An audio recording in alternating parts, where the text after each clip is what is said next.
আম্মা, তোমার জামাই রোজ রাতে আমায় খুব ব্যথা দেয়। নিজের সদ্য বিবাহিতা স্ত্রীর মুখে এমন একটা কথা শুনে যেন আকাশ থেকে পতিত হলাম আমি। এটা কি বলছে শ্রেষ্ঠা? নিজের মাকে এগুলো বলে কেউ? মানুষ বোকা হয় তাই বলে এতটা বোকা? শ্রেষ্ঠার মতন সমস্ত বিষয় যেন আমার কল্পনার বাইরে। বয়স নেহাত খুব একটা কম নয়, 20 পেরিয়েছে, কিন্তু চেহারা আর ব্যবহার দেখে সেটা বোঝার উপায় নেই। শ্রেষ্ঠার সাথে বিয়ে হয়েছে মাত্র 1 সপ্তাহ। একটা বাসা বাড়িতে ওকে নিয়ে থাকি আমি। আমার নাম সৌহার্দ্য। মাকে হারিয়েছি 1 বছর আগে। আপন বলতে বাবার একটা ছোট ভাই আছে, ওরা অবশ্য শহরে বাইরে থাকে। শ্রেষ্ঠার কথা শুনে আমি ওর হাত থেকে ফোনটা কেড়ে নিলাম। পাগল হয়েছ নাকি? এগুলো কি বলছো মাকে? কেন, কি বলছি? যা সত্যি তাই বলেছি। তুমি কি কিছুই বোঝো না? মানে এত ন্যাকামি কোথা থেকে আসে তোমার? কি? আপনি আমায় ন্যাকা বললেন? কথাটি বলেই শ্রেষ্ঠার রাগে দাঁত কটমট করে বলে উঠল, কথায় আছে না, বোকারা রেগে গেলে ভয়ঙ্কর রূপ ধারণ করে। আমার বউয়ের হয়েছে সেই অবস্থা। কেন, ভুল কিছু বললাম বুঝি? অবশ্যই ভুল বলেছেন।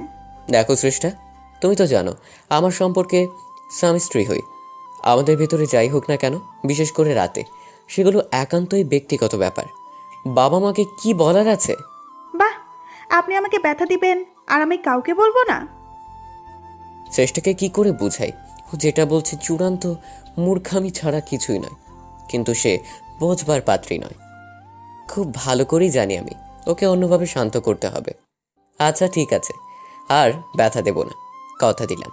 অনেক অনেক চকলেট দেব তোমায়। তুমি যা যা খেতে চাও সব কিনে আনবো। সত্যি বলছেন? হ্যাঁ, সত্যি বলছি। তুমি না চাইলে আমি ছোবও না তোমায়। শুধু নেক্সট টাইম এই ধরনের উল্টো পাল্টা কথা কারোর সাথে বলো না। না, বলবো না, তবে চকলেট আনতে হবে কিন্তু। হ্যাঁ বাবা, আনবো। শ্রেষ্ঠাকে কোনো মতে বুঝিয়ে আমি নিজের অফিসে চলে গেলাম। যতই শিশুসুলভ হোক না কেন, রান্নাটা মোটামুটি ভালোই করতে পারে শ্রেষ্ঠা। যদিও আমায় প্রচুর সাহায্য করতে হয়। সকাল সকাল রান্নাটা সেরে রেখেছি, তাই বিশেষ কোনো চিন্তা নেই। যদিও বাসায় দুপুরের পরে ফেরবার কথা ছিল, কিন্তু কাজে চাপে বড্ড দেরি করে ফেলেছি। বাসায় ঢুকে দেখি 7টা বেজে গেছে। চারদিকে কোথাও কোনো সাড়া শব্দ নেই। বেডরুমে গিয়ে দেখলাম শ্রেষ্ঠা অঘরে ঘুমোচ্ছে। না জানি কখন শুয়ে পড়েছে। ভাবলাম জাগিয়ে তুলব, পরে নিজের সিদ্ধান্ত পরিবর্তন করি। নিজের জন্য কেনা কতগুলো গুরুত্বপূর্ণ ওষুধ রাখার জন্য ড্রয়ারটা খুললাম, কিন্তু এ কি, ড্রয়ারের ভেতরে তিল ঠাঁই পরিমাণ জায়গা নেই। পুরোটা শ্রেষ্ঠার গয়না গাটিতে ভরপুর। কতগুলো কাঁচের চুড়ি, নেকলেস, কানের দুল ইত্যাদি ইত্যাদি। মেয়েটা আসলেই পাগল, নয়তো এত অযথা গয়নাগাটি কেউ এভাবে সাথে নিয়ে আসে? ড্রয়ারের ভেতরে হাত দিতেই একটা অদ্ভুত ব্যাপার লক্ষ্য করলাম আমি। এক কোণে একটা কানের দুল পড়ে আছে, খুঁজে দেখলাম এর অন্য পিসটা কোথাও নেই। কানের দুলটা দেখে রীতিমতো হাত পা কাঁপতে শুরু করলো আমার। দুলটা হাতে নিয়ে দৌড়ে পাশের রুমে ছুটে গেলাম। আলমারিটা খুলে তার ভেতর থেকে একটা বক্স বের করি। বক্সের ভেতরে একটা কানের দুল। 1 বছর আগে আমি এখানে রেখেছিলাম এটা। দুটো দুল পাশাপাশি রেখে দেখলাম একদম সেম কালেকশন, সেম ডিজাইন, সব কিছু সেম। হায় আল্লাহ, এটা কি দেখছি আমি? পায়ের তলা থেকে যেন মাটি সরে যেতে লাগলো আমার। আজ থেকে 1 বছর আগে আমার মায়ের খুন হয়েছিল, আর সেই খুনি একটা মেয়ে ছিল। অন্ধকারে ধস্তাধস্তির সময়ে যার কান থেকে একটা দুল ছিঁড়ে নিয়েছিলাম আমি। এরপর সেই অজ্ঞাতনামা খুনি আমায় ধোঁকা দিয়ে পালিয়ে যায়। নিজের মায়ের খুনিকে আর খুঁজে পাইনি আমি। আজ দীর্ঘ 1 বছর পরে এই কোন পরীক্ষার মুখোমুখি হলাম আমি? এই কানের দুলটা শ্রেষ্ঠার কাছে এলো কি করে? তবে কি? কানের দুল জোড়া হাতে নিয়ে বেশ চিন্তিত হয়ে পড়লাম। কি করব বুঝতে পারছি না। হঠাৎ একটা মাথায় এলো আমার কথা। আজ থেকে দীর্ঘ 1 বছর আগে যখন সেই অজ্ঞাতনামা ব্যক্তির সাথে আমার ধস্তাধস্তি হয়, ওর কান থেকে দুলটা কেড়ে নেবার সময় আমার হাতে দুল ছাড়াও আরও একটা জিনিস চলে আসে। সেটা হলো তার রক্ত।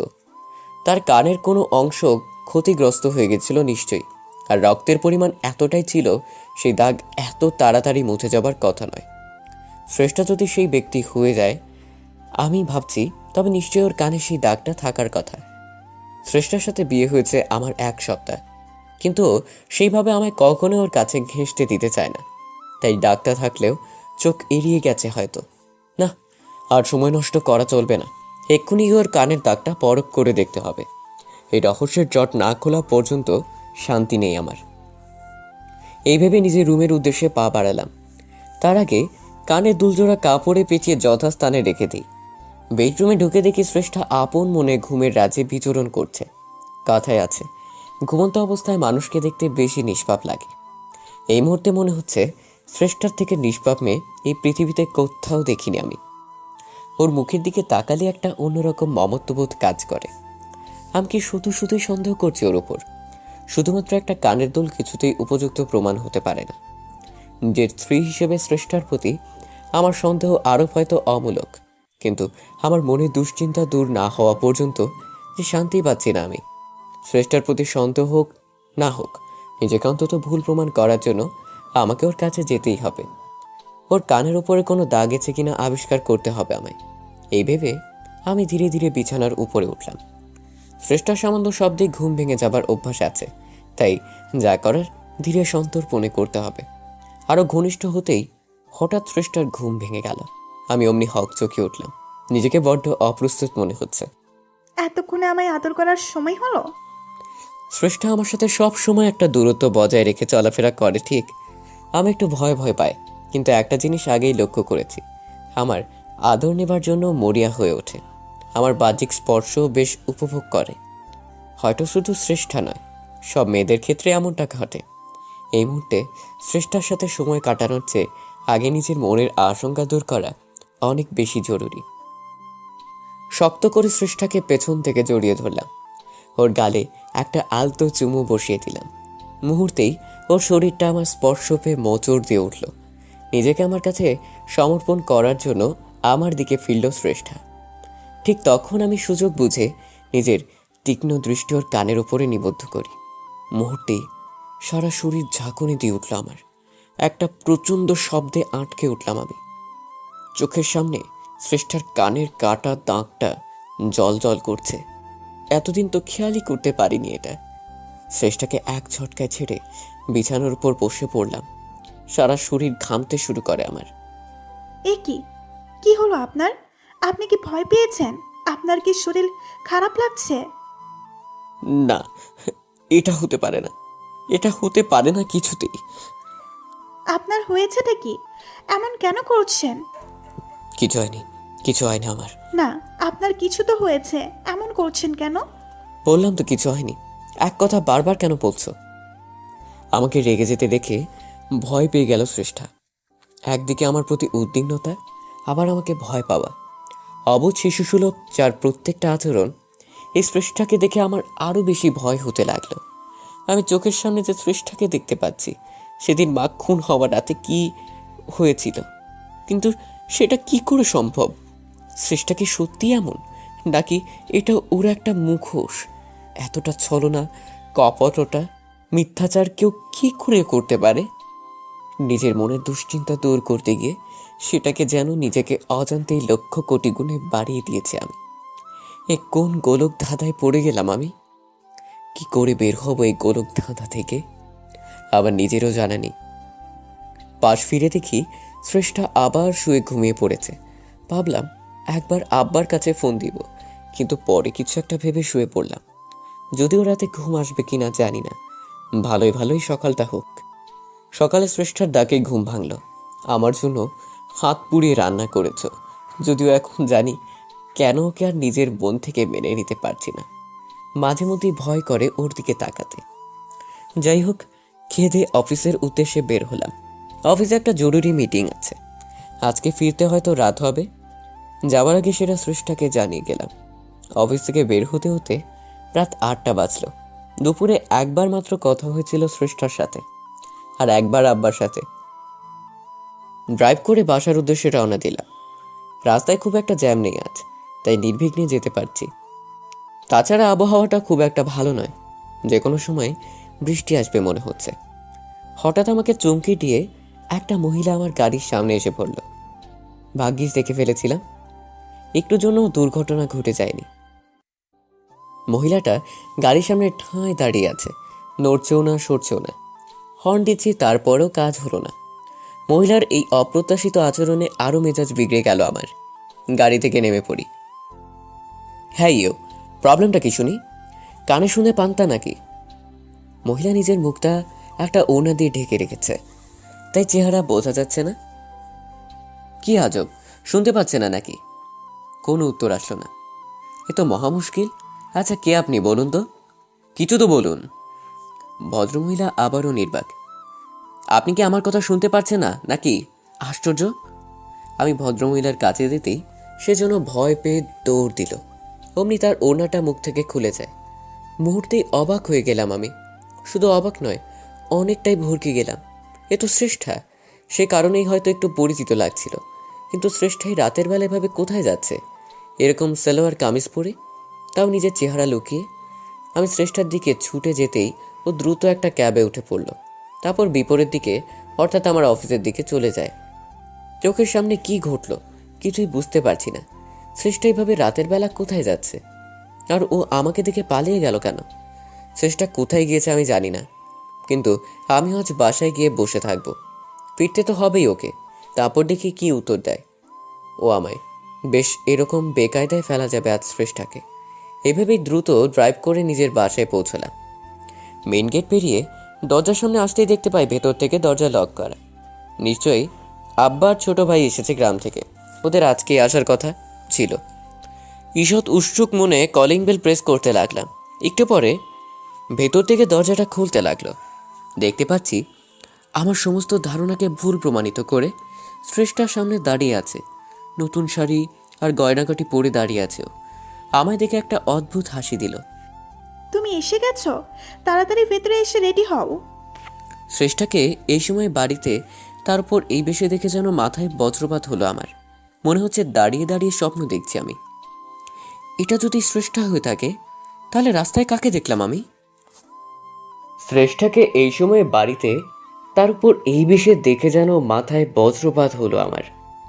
মনে হচ্ছে দাঁড়িয়ে দাঁড়িয়ে স্বপ্ন দেখছি আমি। আচ্ছা, এটা যদি শ্রেষ্ঠা হয় থাকেই, তাহলে রাস্তায় কাকে দেখলাম আমি?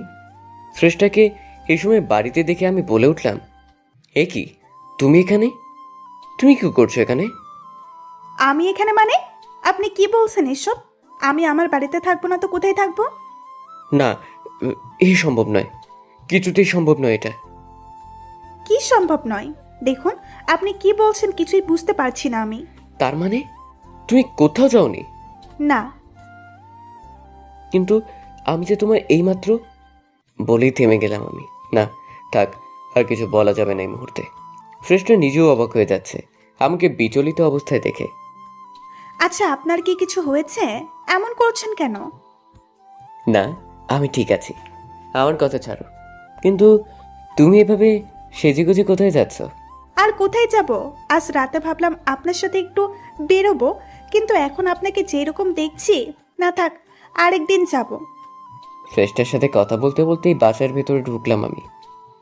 ওর সমস্ত ব্যবহার, আচার আচরণ রীতিমতো অবাক করে দিচ্ছে আমায়।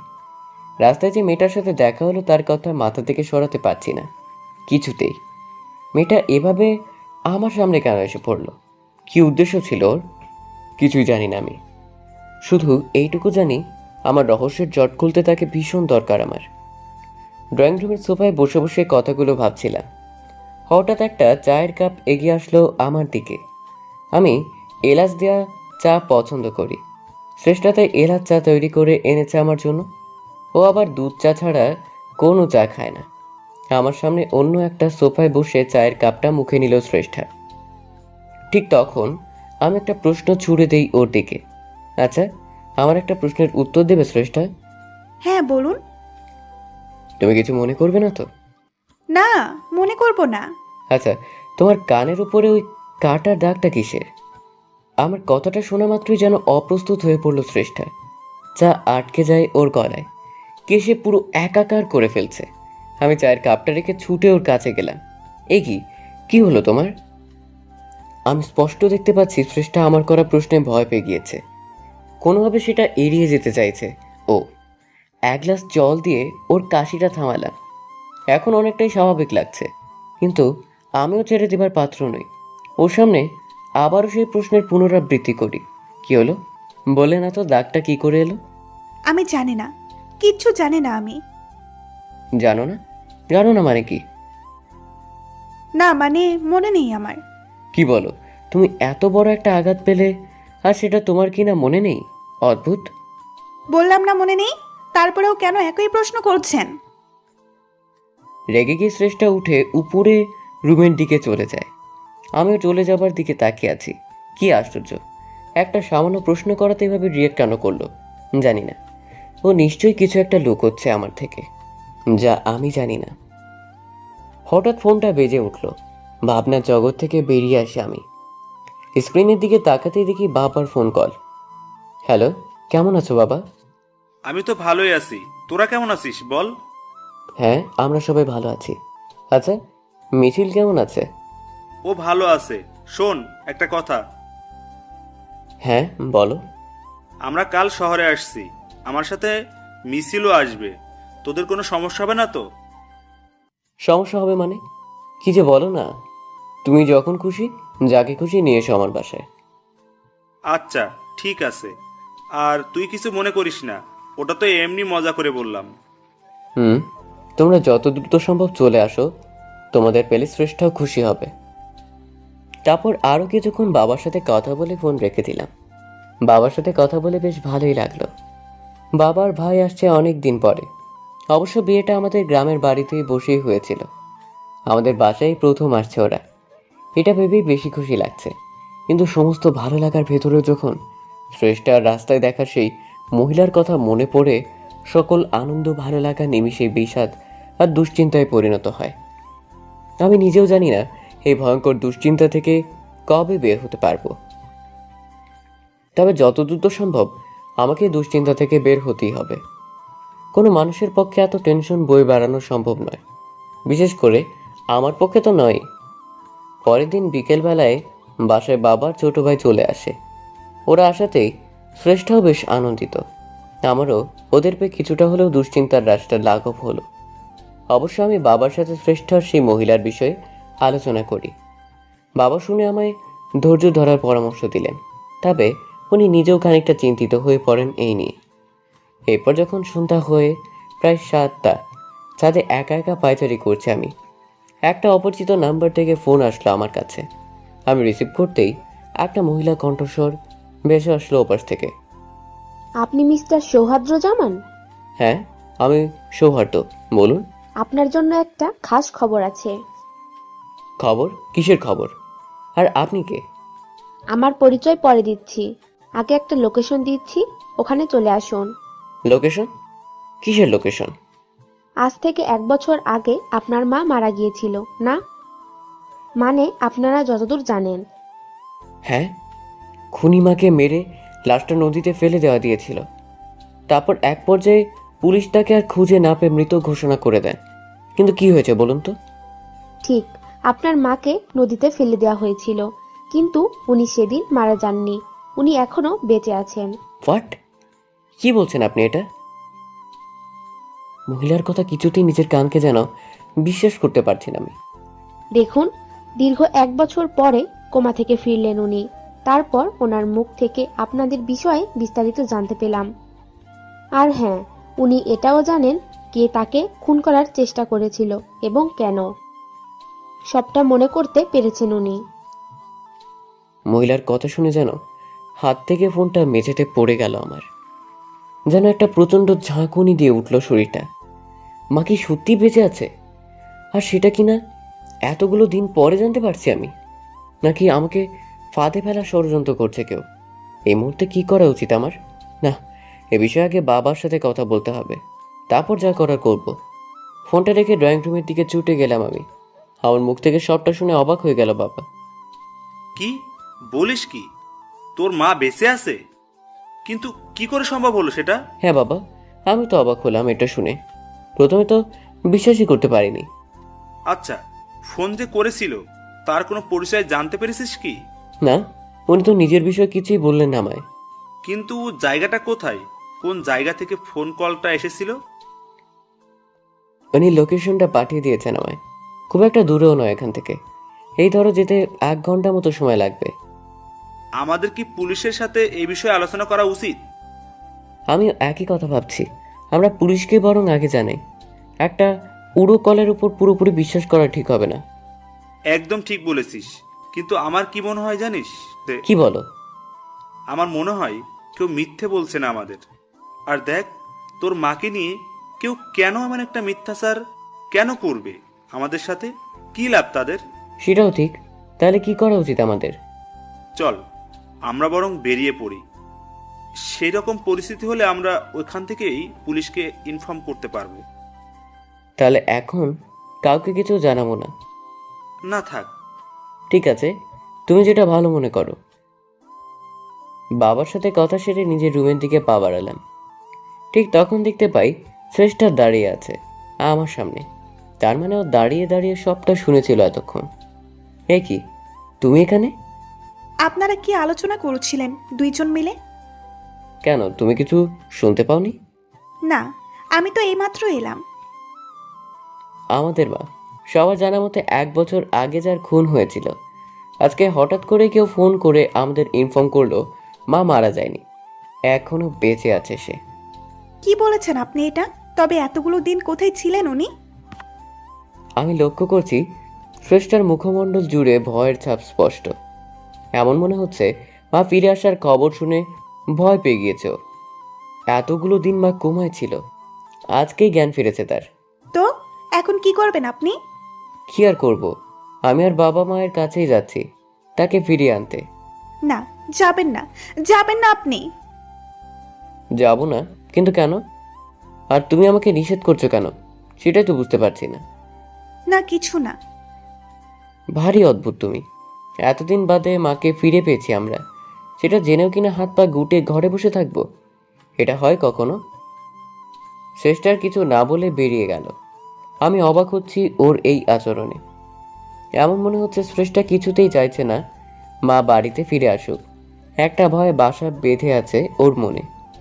মা আসাতে হয়তো রহস্যের জট অনেকটাই কমবে, আর সেদিন রাতের সেই অজ্ঞাতনামা নারীকে খুঁজে বের করতে পারবো আমি। তাই মায়ের ফিরে আসাটা যেমন আমাদের পরিবারের জন্য মঙ্গল, ততটা আমার জন্য। নয়তো এভাবে মনের ভেতরে একটা সন্দেহর বীজ বপন করে শ্রেষ্ঠার সাথে সংসার করাটা অসম্ভব হয়ে পড়বে আমার জন্য।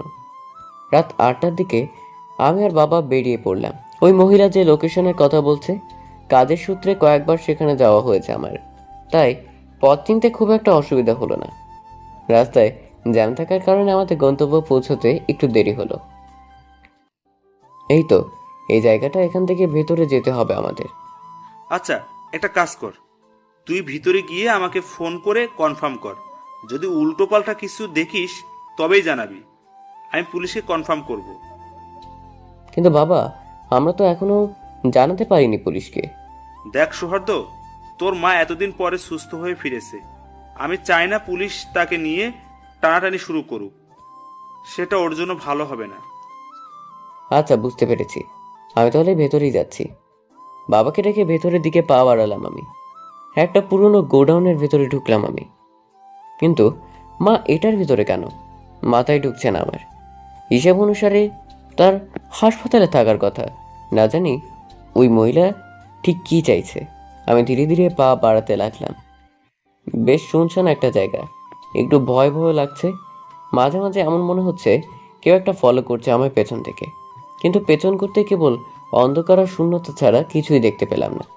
যাই হোক, গা ছমছমে পরিবেশের ভেতর দিয়ে সামনের দিকে যেতে লাগলাম। হঠাৎ বুঝতে পারলাম কেউ একটা ছুটে আসছে আমার দিকে। সে আমাকে পেছন ফেরার সুযোগ না দিয়েই মাথায় সজোরে আঘাত করলো। আঁতকে উঠলাম আমি, মাথাটা চেপে ধরে মাটিতে বসে পড়লাম। চারপাশটা ক্রমশ অন্ধকার হয়ে আসতে লাগলো। বুঝতে পারলাম জ্ঞান হারাচ্ছি আমি, অথবা মারা যাচ্ছি। নিজের সর্বশক্তি দিয়ে চোখ মেলার চেষ্টা করেও ব্যর্থ হই। মাটিতে লুটিয়ে পড়ে কোনো ক্রমে উপরের দিকে একটা চোখ মেলে তাকালাম। তারপর যা দেখতে পাই আমি দুঃস্বপ্ন ভাবতে পারিনি কোনোদিন। দেখতে গেলাম বাবা হাতে একটা লাঠি নিয়ে দাঁড়িয়ে আছে। তার সেই লাঠিতে আমার রক্ত লেগে আছে। উনি হয়তো ভাবছেন আমি জ্ঞান হারিয়েছি, তাই দেখতে পাইনি তাকে। জ্ঞান ফেরার পরে দেখতে পাই আমি একটা হাসপাতালের বেডে শুয়ে আছি।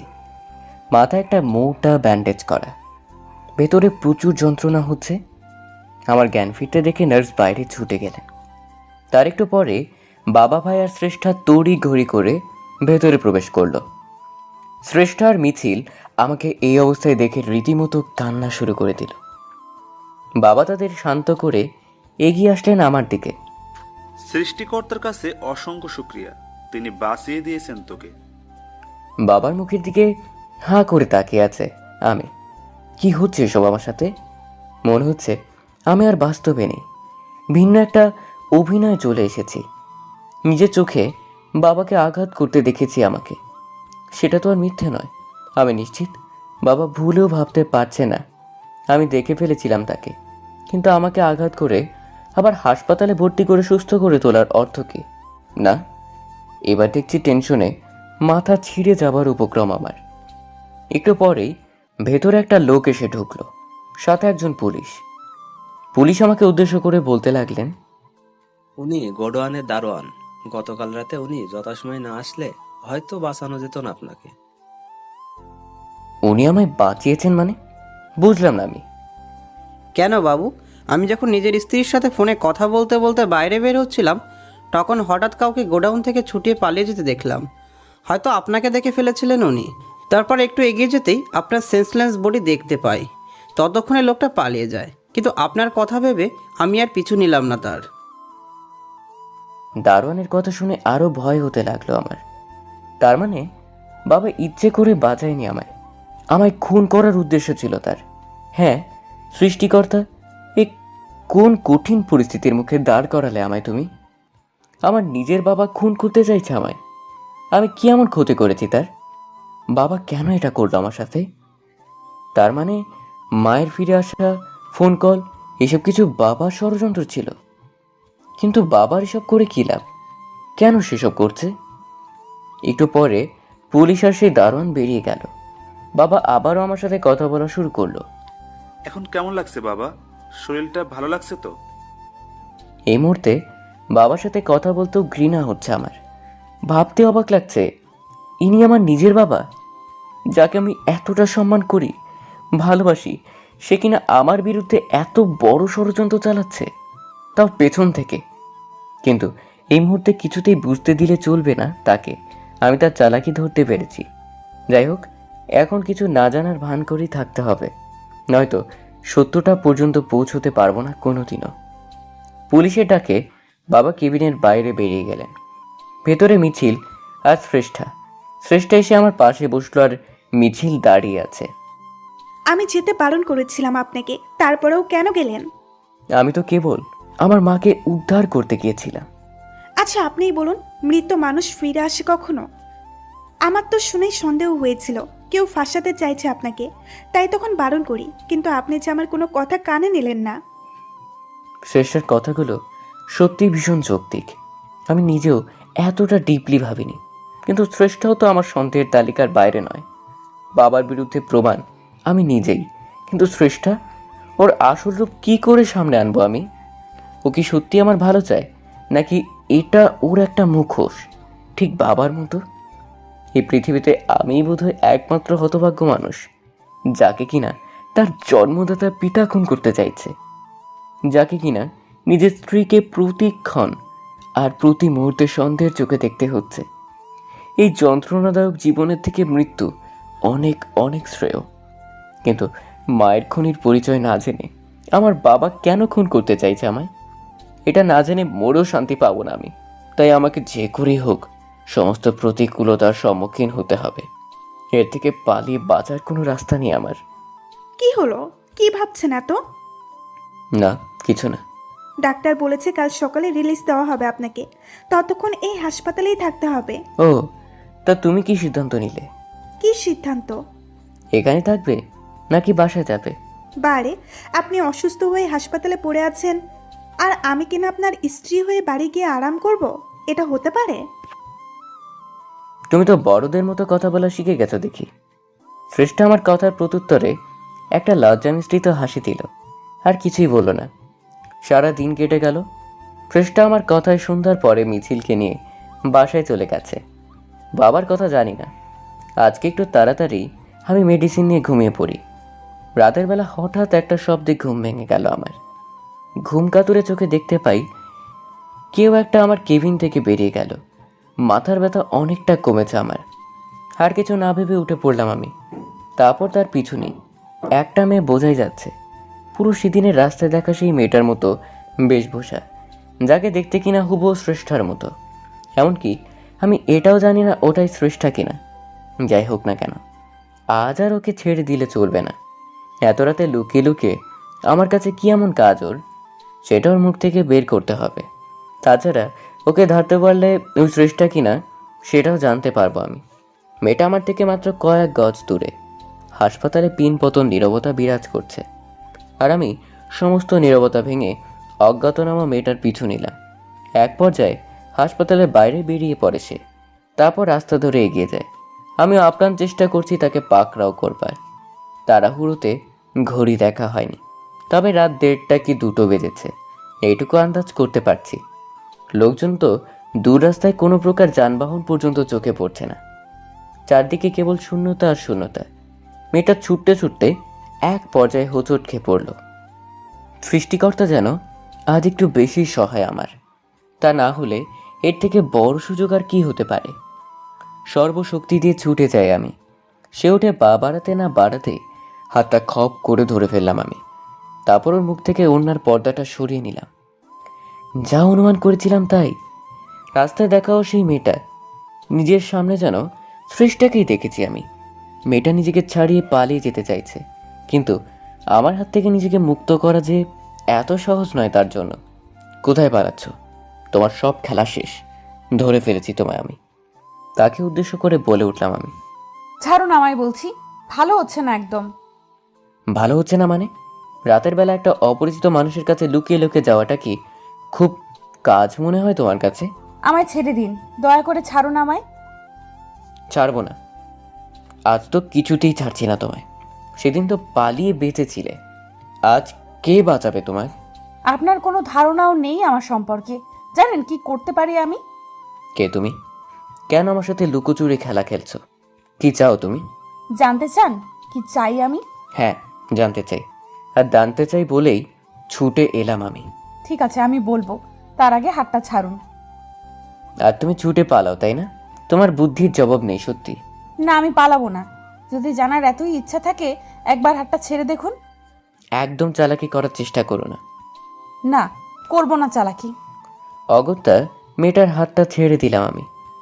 এমনিতেই আমার আওতার ভেতরে আছে সে, তাই পালাতে চাইলেও এত সহজে পালাতে পারবে না সে। মেয়েটা তার বুকের ভেতরে হাতটা ঢুকিয়ে দিল। কিছু একটা বের করতে চাইছে মনে হচ্ছে। এই, তুমি এটা কি করছো? কি বের করছো এটা? ভয় পাবেন না, প্রমাণ বের করছি। আপনি জানতে চেয়েছিলেন না আমি কে? এই বলেই মেয়েটা আমাকে অবাক করে দিয়ে ওর বুকের ভেতর থেকে একটা পিস্তল বের করে। আমি যেন পুরো বোকা বনে গেলাম তার সামনে। না, তুমি এটা করতে পারো না। এভাবে ধোঁকা দিলে আমায় তুমি। ছি, আমি বিশ্বাস করেছিলাম তোমায়। চুপ থাকো, একদম চুপ থাকো। তোমার মুখে বিশ্বাস আর অবিশ্বাসের কথা মানায় না। আর ভেবো না আমি ছেড়ে দেব তোমায়। এক এক করে সবকিছু শোধ তুলবো। মেয়েটা কি বলছে এসব? আমার উপর এত কি রাগ ওর? আর কিসের শোধ তোলার কথা বলছে ও? আমার মাথায় ঢুকছে না কিছুই। তুমি কি বলছো এসব? যা বলছো ভেবে বলছো তো? আমি তোমায় চিনি না, জানি না। কিসের শোধ তুলতে চাইছো তুমি আমার উপরে? নাকি তুমি আমার পরিচিত কেউ? আচ্ছা, তুমি শ্রেষ্ঠ নাও তো? প্রশ্নগুলো শেষ করতে না করতেই আমাদের পাশ দিয়ে একটা ট্যাক্সি এসে দাঁড়ালো। মেয়েটা আমার দিকে পিস্তলটা টাক করে রেখেই গাড়িতে গিয়ে উঠল। ভারী শিয়ানা মেয়ে সে। আমি তার পিছু করেছি এটা খেয়াল করে পালানোর বন্দোবস্ত ভালোভাবেই করে ফেলেছিল। এভাবে আমাকে মৃত্যুর সামনে দাঁড় করিয়ে এক পর্যায়ে পালিয়ে যায় মেয়েটা। আমার হা করে তাকিয়ে সেই দৃশ্য দেখা ছাড়া কোনো উপায় ছিল না। তবে যাই হোক না কেন, এই মেয়েটা কিছুতেই শ্রেষ্ঠা হতে পারে না, এটা আমি নিশ্চিত। শ্রেষ্ঠা এতটা ধুরন্ধর প্রকৃতির কখনোই নয়। তাছাড়া চেহারায় মিল থাকলেও দুজনের আচার ব্যবহার আকাশ পাতাল ব্যবধান। পরক্ষণে বাবার কথা মাথায় আসে আমার। আমি তো ছোটবেলা থেকেই তাকে একজন ফেরেশতার চোখে দেখে এসেছি। সেই মানুষটা যদি আমার সাথে এমন একটা জঘন্য কাজ করতে পারে, তার ভেতরে যদি এমন একটা পশু সত্তা লুকিয়ে থাকতে পারে, তবে শ্রেষ্ঠার ভিতরে কেন নয় আমি জানি না, এই মেয়েটা শ্রেষ্ঠা নাকি অন্য কেউ। তবে সে যেই হোক না কেন, বাবার সাথে তার নিশ্চয়ই কোনো যোগাযোগ আছে, এটা অনেকটা নিশ্চিত আমি। বাবা মারতে চায় আমায়, আর সেও ক্ষতি করতে চাইছে আমার। আবার আজকে রাতে আমার হাসপাতালে থাকার বিষয় জেনে এই পর্যন্ত চলে এলো সে। কেউ সাহায্য না করলে এগুলো একার পক্ষে সম্ভব নয় কিছুতেই। তাই সবার আগে আমাকে এটা জানতে হবে বাবার সাথে এই মেয়েটার কোনো যোগাযোগ আছে কিনা, আর সেই যোগাযোগ কিসের ওপর ভিত্তি করে। এই প্রশ্নের উত্তর জানতে পারলেই আমার রহস্য উন্মোচনের পথটা আরও সহজ হয়ে যাবে। এতক্ষণ ছুটতে ছুটতে বেশ ক্লান্ত হয়ে পড়েছি। আবারও হাসপাতালের দিকে পা বাড়ালাম। মাথায় আবারও পেইন হচ্ছে, আর সেটা হওয়াই স্বাভাবিক। এতক্ষণ যা স্ট্রেস গিয়েছে, নিজের কেবিনে গিয়ে শুয়ে পড়ি, আর তারপর সকাল হবার জন্য অপেক্ষা করতে থাকি। সকালবেলা শ্রেষ্ঠা, মিছিল আর বাবা সবাই এলো হাসপাতালে। আমাকে রিলিজ করা হবে আজকে। আমার সুস্থ হয়ে উঠতে দেখে সবাই বেশ আনন্দিত, বাবাও আনন্দিত। তবে আমি ভালো করে জানি তার এই আনন্দের পেছনে লুকিয়ে আছে এক রাশ ব্যর্থতার হতাশা। সুযোগ পেয়েও নিজের সন্তানকে খুন করতে না পারার হতাশা। হয়তো আবারও সুযোগ খুঁজছে সে, নিজের অসমাপ্ত কাজকে কিভাবে সমাপ্ত করা যায়। ভাইয়া, আজ তোমায় রিলিজ করা হবে তাই না? হ্যাঁ রে। তার মানে আজকেই বাসা যাচ্ছ তুমি? যাচ্ছি। মিছিলকে দেখে হঠাৎ একটা বুদ্ধি আসলো আমার মাথায়। কেবিনে আমার সাথে মিছিল একাই এখন। বাবা শ্রেষ্ঠা বাইরে ফর্মালিটির স্বার্থে ব্যস্ত। আমি মিছিলকে আমার কাছে ডাকি, শোন ভাই, একটু আমার কাছে আয়, আমার পাশে বস। মিছিল আমার কথা মতো আমার পাশে বসলো। আমি জড়িয়ে ধরলাম ওকে, তারপর আরো অধিক ঘনিষ্ঠ হলাম ওর। দেখ, তোকে একটা প্রশ্ন করি, কাউকে আবার বলবি না কিন্তু। কি প্রশ্ন ভাইয়া? কাল রাতে কার সাথে ঘুমিয়েছিলি তুই? তোর ভাবির সাথে, নাকি বাবার সাথে, নাকি একাই? বাবার সাথে ঘুমিয়েছে।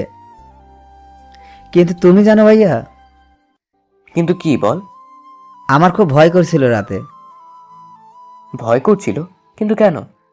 বাবা তো ছিল তোর সাথে। ছিল না মানে? কি বলছিস তুই? এ তো কিছু ঘুরতে যেন সাপ বেরিয়ে আসছে ধীরে ধীরে, মনে মনে বললাম। তুমি তো জানো, মাঝে মাঝে রাতে ঘুম ভেঙে যায় আমার। কাল রাতেও ঘুম ভেঙে যেতেই দেখি বাবা নেই পাশে। তখন খুব ভয় করছিল আমার। বাবা কোথায় ছিল তুই জানিস কিছু? না, তা তো জানি না, তবে সে আবার ভোর রাতের দিকেও ফিরে আসে। তুই কি তাহলে এত সময় জেগেছিলিস? না, তবে বাবা রুমে আসতেই টের পাই আমি। আচ্ছা, আর কি কিছু লক্ষ্য করেছিস? না তো, আর কি? ও, এই শোন, আমার আর একটা কাজ করে দিবি, তার বদলে যা চাইবি তাই দেব। কি কাজ ভাইয়া? বাবার ফোনটা ম্যানেজ করে দে আমায় একটু। আর শোন, ভুলেও যাতে বুঝতে না পারে আমি চেয়েছি ফোনটা। তুই গেম খেলার কথা বলে নিয়ে আয়। এইটা কোনো কাজ হলো? আমি এখনই নিয়ে আসছি। মিছিল বেরিয়ে গেল। আমার ছোট ভাইটা সত্যিই খুব কাজের, ওর থেকে এত কিছু জানতে পারলাম। এখন বাবার ফোনটা হাতে পেলে হয়তো কোনো না কোনো ক্লু পেয়ে যেতে পারি। তাছাড়া একবার ট্রাই করতে তো দেখাই উচিত, কারণ বর্তমানে ফোনটাই একমাত্র মানুষের যোগাযোগের মাধ্যম। অপরাধীর ফোন ঘাঁটলে অনেক সময় অনেক প্রশ্নের উত্তর পাওয়া যায়। একটু পরে মিছিল ফোন নিয়ে এলো। আমি ওকে বাইরে পাঠিয়ে দিয়ে ভালো করে ফোনটা ঘাঁটতে লাগলাম। বাবার সাথে নিজের পূর্ব অভিজ্ঞতা ব্যবহার করে ফাইল সেভ ওপেন করে ফেললাম। ভেতরে অনেকগুলো ফোল্ডার দেখা যাচ্ছে। হন্যে হয়ে সব কিছু খুঁজতে লাগলাম, কারণ আমি ভালো করে জানি কিছু থাকার হলে এখানেই আছে। খুঁজতে খুঁজতে একটা ছবির দিকে চোখ আটকে গেল। আমার বাবার ফোনে শ্রেষ্ঠার একটা ছবি, তবে ছবিটা ঠিক শ্রেষ্ঠার নয়। মেয়েটার বেশভূষা সম্পূর্ণ সেই মেয়েটার মতো যার সাথে গতকাল রাতে দেখা হয়েছিল আমার। তার মানে আমি যা অনুমান করেছিলাম তাই, বাবার যোগাযোগ আসে ওর সাথে। মাথাটা বন বন করে ঘুরতে লাগলো আমার।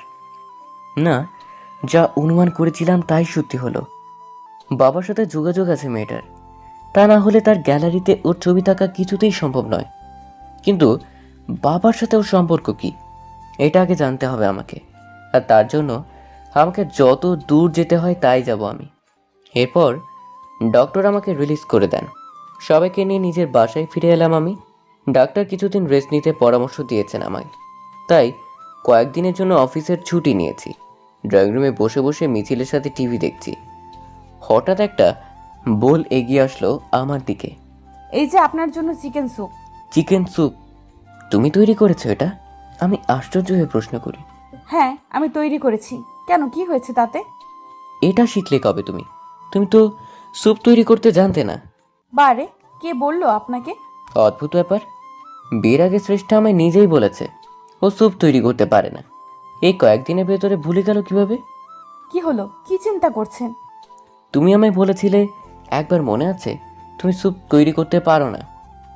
বিয়ের আগে তোমার বাসায় যখন গিয়েছিলাম আমি, তখন বলেছিলে, মনে আছে তো? আমি আর আপনি কবে গেলেন বাসায়? কি বলছেন এসব? এই পর্যন্ত বলেই থেমে গেল শ্রেষ্ঠা। এমন মনে হচ্ছে কথাটা ভুল করে মুখ থেকে বেরিয়ে গেছে ওর, তাই নিজেকে গুটিয়ে নিল সে।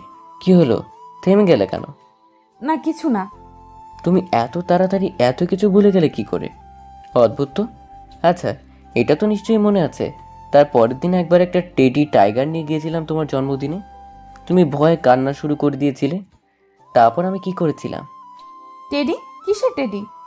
তুমি কি আমার সাথে মজা করছো শ্রেষ্ঠা? এগুলো কেমন ছেলে মানুষই? একটা মানুষ এভাবে এত ঘটনা ভুলে যেতে পারে? এটা হয় কখনো? আমি জানি না কিচ্ছু।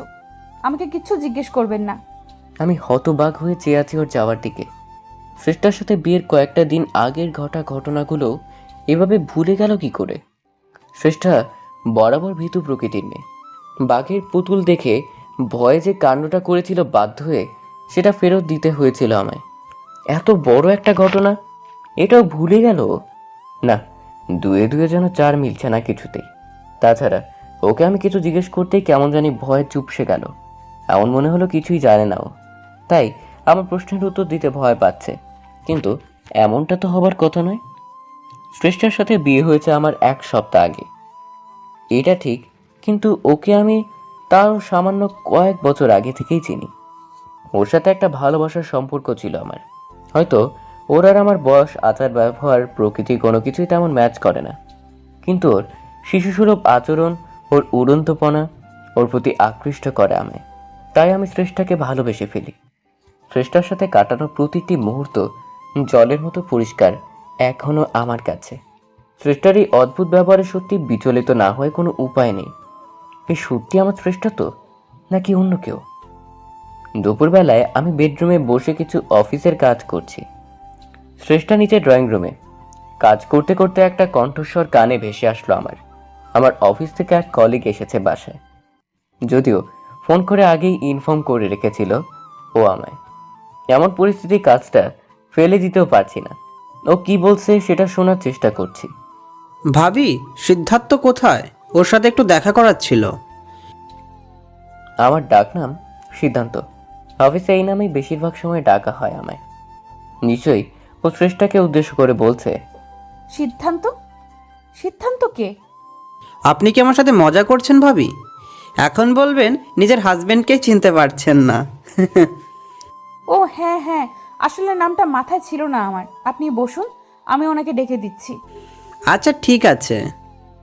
শ্রেষ্ঠা সিঁড়ি বেয়ে উপরে উঠে আসতে লাগলো। আবারও একটা খটকা। আমার ডাকনাম সিদ্ধান্ত জামান। অফিসের কলিগ সহ অনেকেই এই নামেই ডাকা আমায়, এমনকি বিয়ের আগে শ্রেষ্ঠাও এই নামে ডাকতো। আমার নামটা শুনে এভাবে চিনতে না পারাটা এবার সত্যি আরো বেশি ভাবে তুলছে আমায়। একটা মানুষ সব কিছু ভুলে যেতে পারে, কিন্তু কারোর নাম, সেটা কি করে ভুলে যায়? এবার মনে হচ্ছে টেনশনে মাথা ছিঁড়ে যাবে আমার। এসব কি হচ্ছে আমার সাথে? একের পর এক জটিল থেকে জটিলতর প্রশ্নের সম্মুখীন হচ্ছি, যার উত্তর জানা নেই আমার। সকালবেলা শ্রেষ্ঠার বিয়ের আগের ঘটনাগুলো মনে করতে না পারা, এখন আবার আমার নাম ভুলে যাওয়া। আমি শ্রেষ্ঠার হাজব্যান্ড হই। বিয়ের আগেও বহুদিন পরিচয় ছিল আমাদের, যদিও ওইরকম ঘনিষ্ঠতা ছিল না আমাদের। শ্রেষ্ঠা এখন আমাকে আপনি করে ডাকতে অভ্যস্ত, তাই বলে কেউ নিজের স্বামীর নাম ভুলে যায়? ভাবনা রেশ না কাটতেই শ্রেষ্ঠা রুমে ঢুকে পড়ল। আমি ওর সাথে নিতে গেলাম। তারপরে কলিগের সাথে কথা বলতে বলতে একটু বাইরে বের হলাম। বাড়ি ফিরতে ফিরতে একটু লেট হলো। ড্রয়িং রুমে ঢুকে দেখি মিছিল বসে বসে মোবাইল ঘাটছে। কি হলো? সারাদিন মোবাইল নিয়ে এত ডুবে থাকলে হবে? তো ভাবি কোথায়? জানি না। মিছিল বিরক্তিসূচক উত্তর দিয়ে আবারও মোবাইলের দিকে মনোযোগ নিবেশ করে। আমি এগিয়ে গেলাম ওর দিকে। কি হলো? কি দেখছিস মনোযোগ দিয়ে এত? ভাই, একটা গল্প পড়ছি, প্রদীপচন্দ্র তিয়াস ভাইয়া প্রদীপ স্টোরিজ নামে একটা নতুন পেজ খুলেছেন, ওখান থেকে তার গল্প পড়ছি। ও এই কথা। আমি ব্ল্যাক AUI গ্রুপে তার গল্প পড়েছি। তোকে সময় অ্যাড করে দিব। খুব ভালো একটা গ্রুপ। ঠিক আছে। তা ভাবি কোথায় জানিস না? না বললাম তো। তারপর আমি শ্রেষ্ঠাকে নিজের ফ্লোরে খুঁজে না পেয়ে ওপরে চলে গেলাম। আমার ডাকে সাড়া দিচ্ছে না শ্রেষ্ঠা। কি হলো বুঝতে পারছি না। হঠাৎ দেখতে পাই বাথরুমের দরজার ভেতর থেকে লক করা। তার মানে শ্রেষ্ঠা ভেতরেই আছে, কিন্তু ও সাড়া দিচ্ছে না কেন? তাছাড়া এগিয়ে গিয়ে বাথরুমের দরজাটা প্রেশার দিতেই ভেতর থেকে শ্রেষ্ঠা বেরিয়ে এলো। আমি হুমড়ি খেয়ে শ্রেষ্ঠার ওপরে গিয়ে পড়লাম। মেঝেতে লুটিয়ে পড়ি দুজনে। শ্রেষ্ঠা গোসল করে বেরোচ্ছিল, গায়ে একটা টাওয়েল জড়ানো ওর।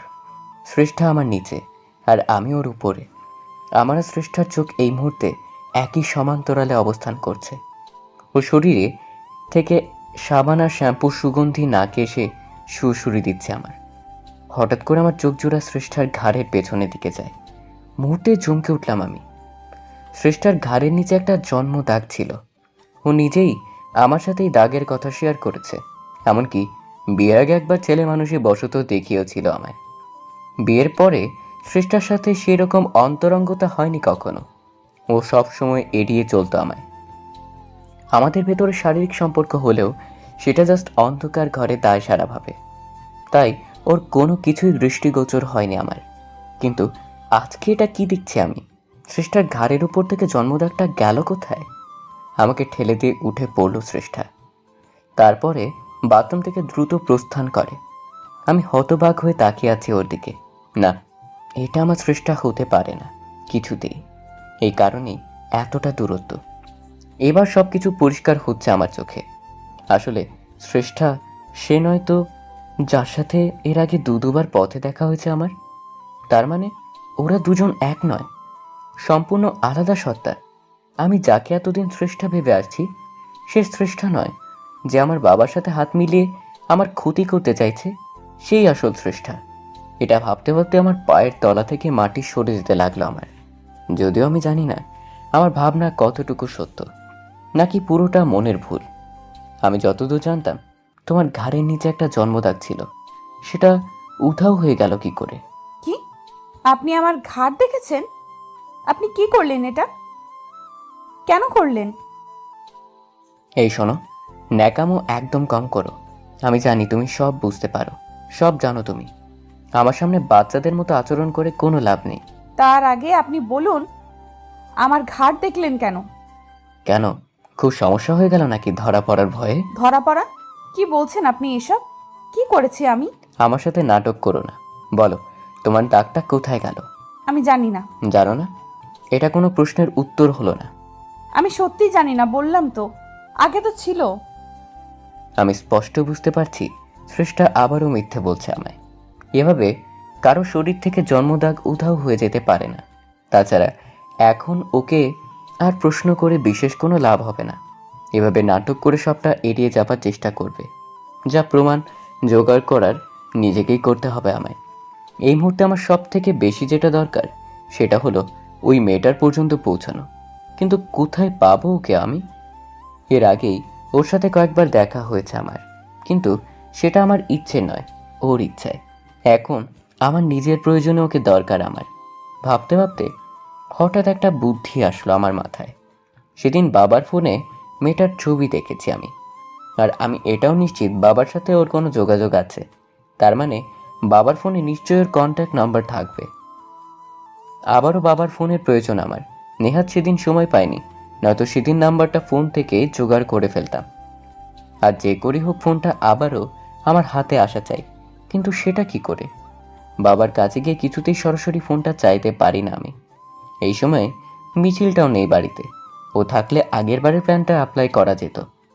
এখন তার আর সুযোগ নেই। বাবার রুমে গিয়ে দেখি সে শুয়ে শুয়ে একটা পত্রিকা পড়ছে, ফোনটা পাশেই রাখা।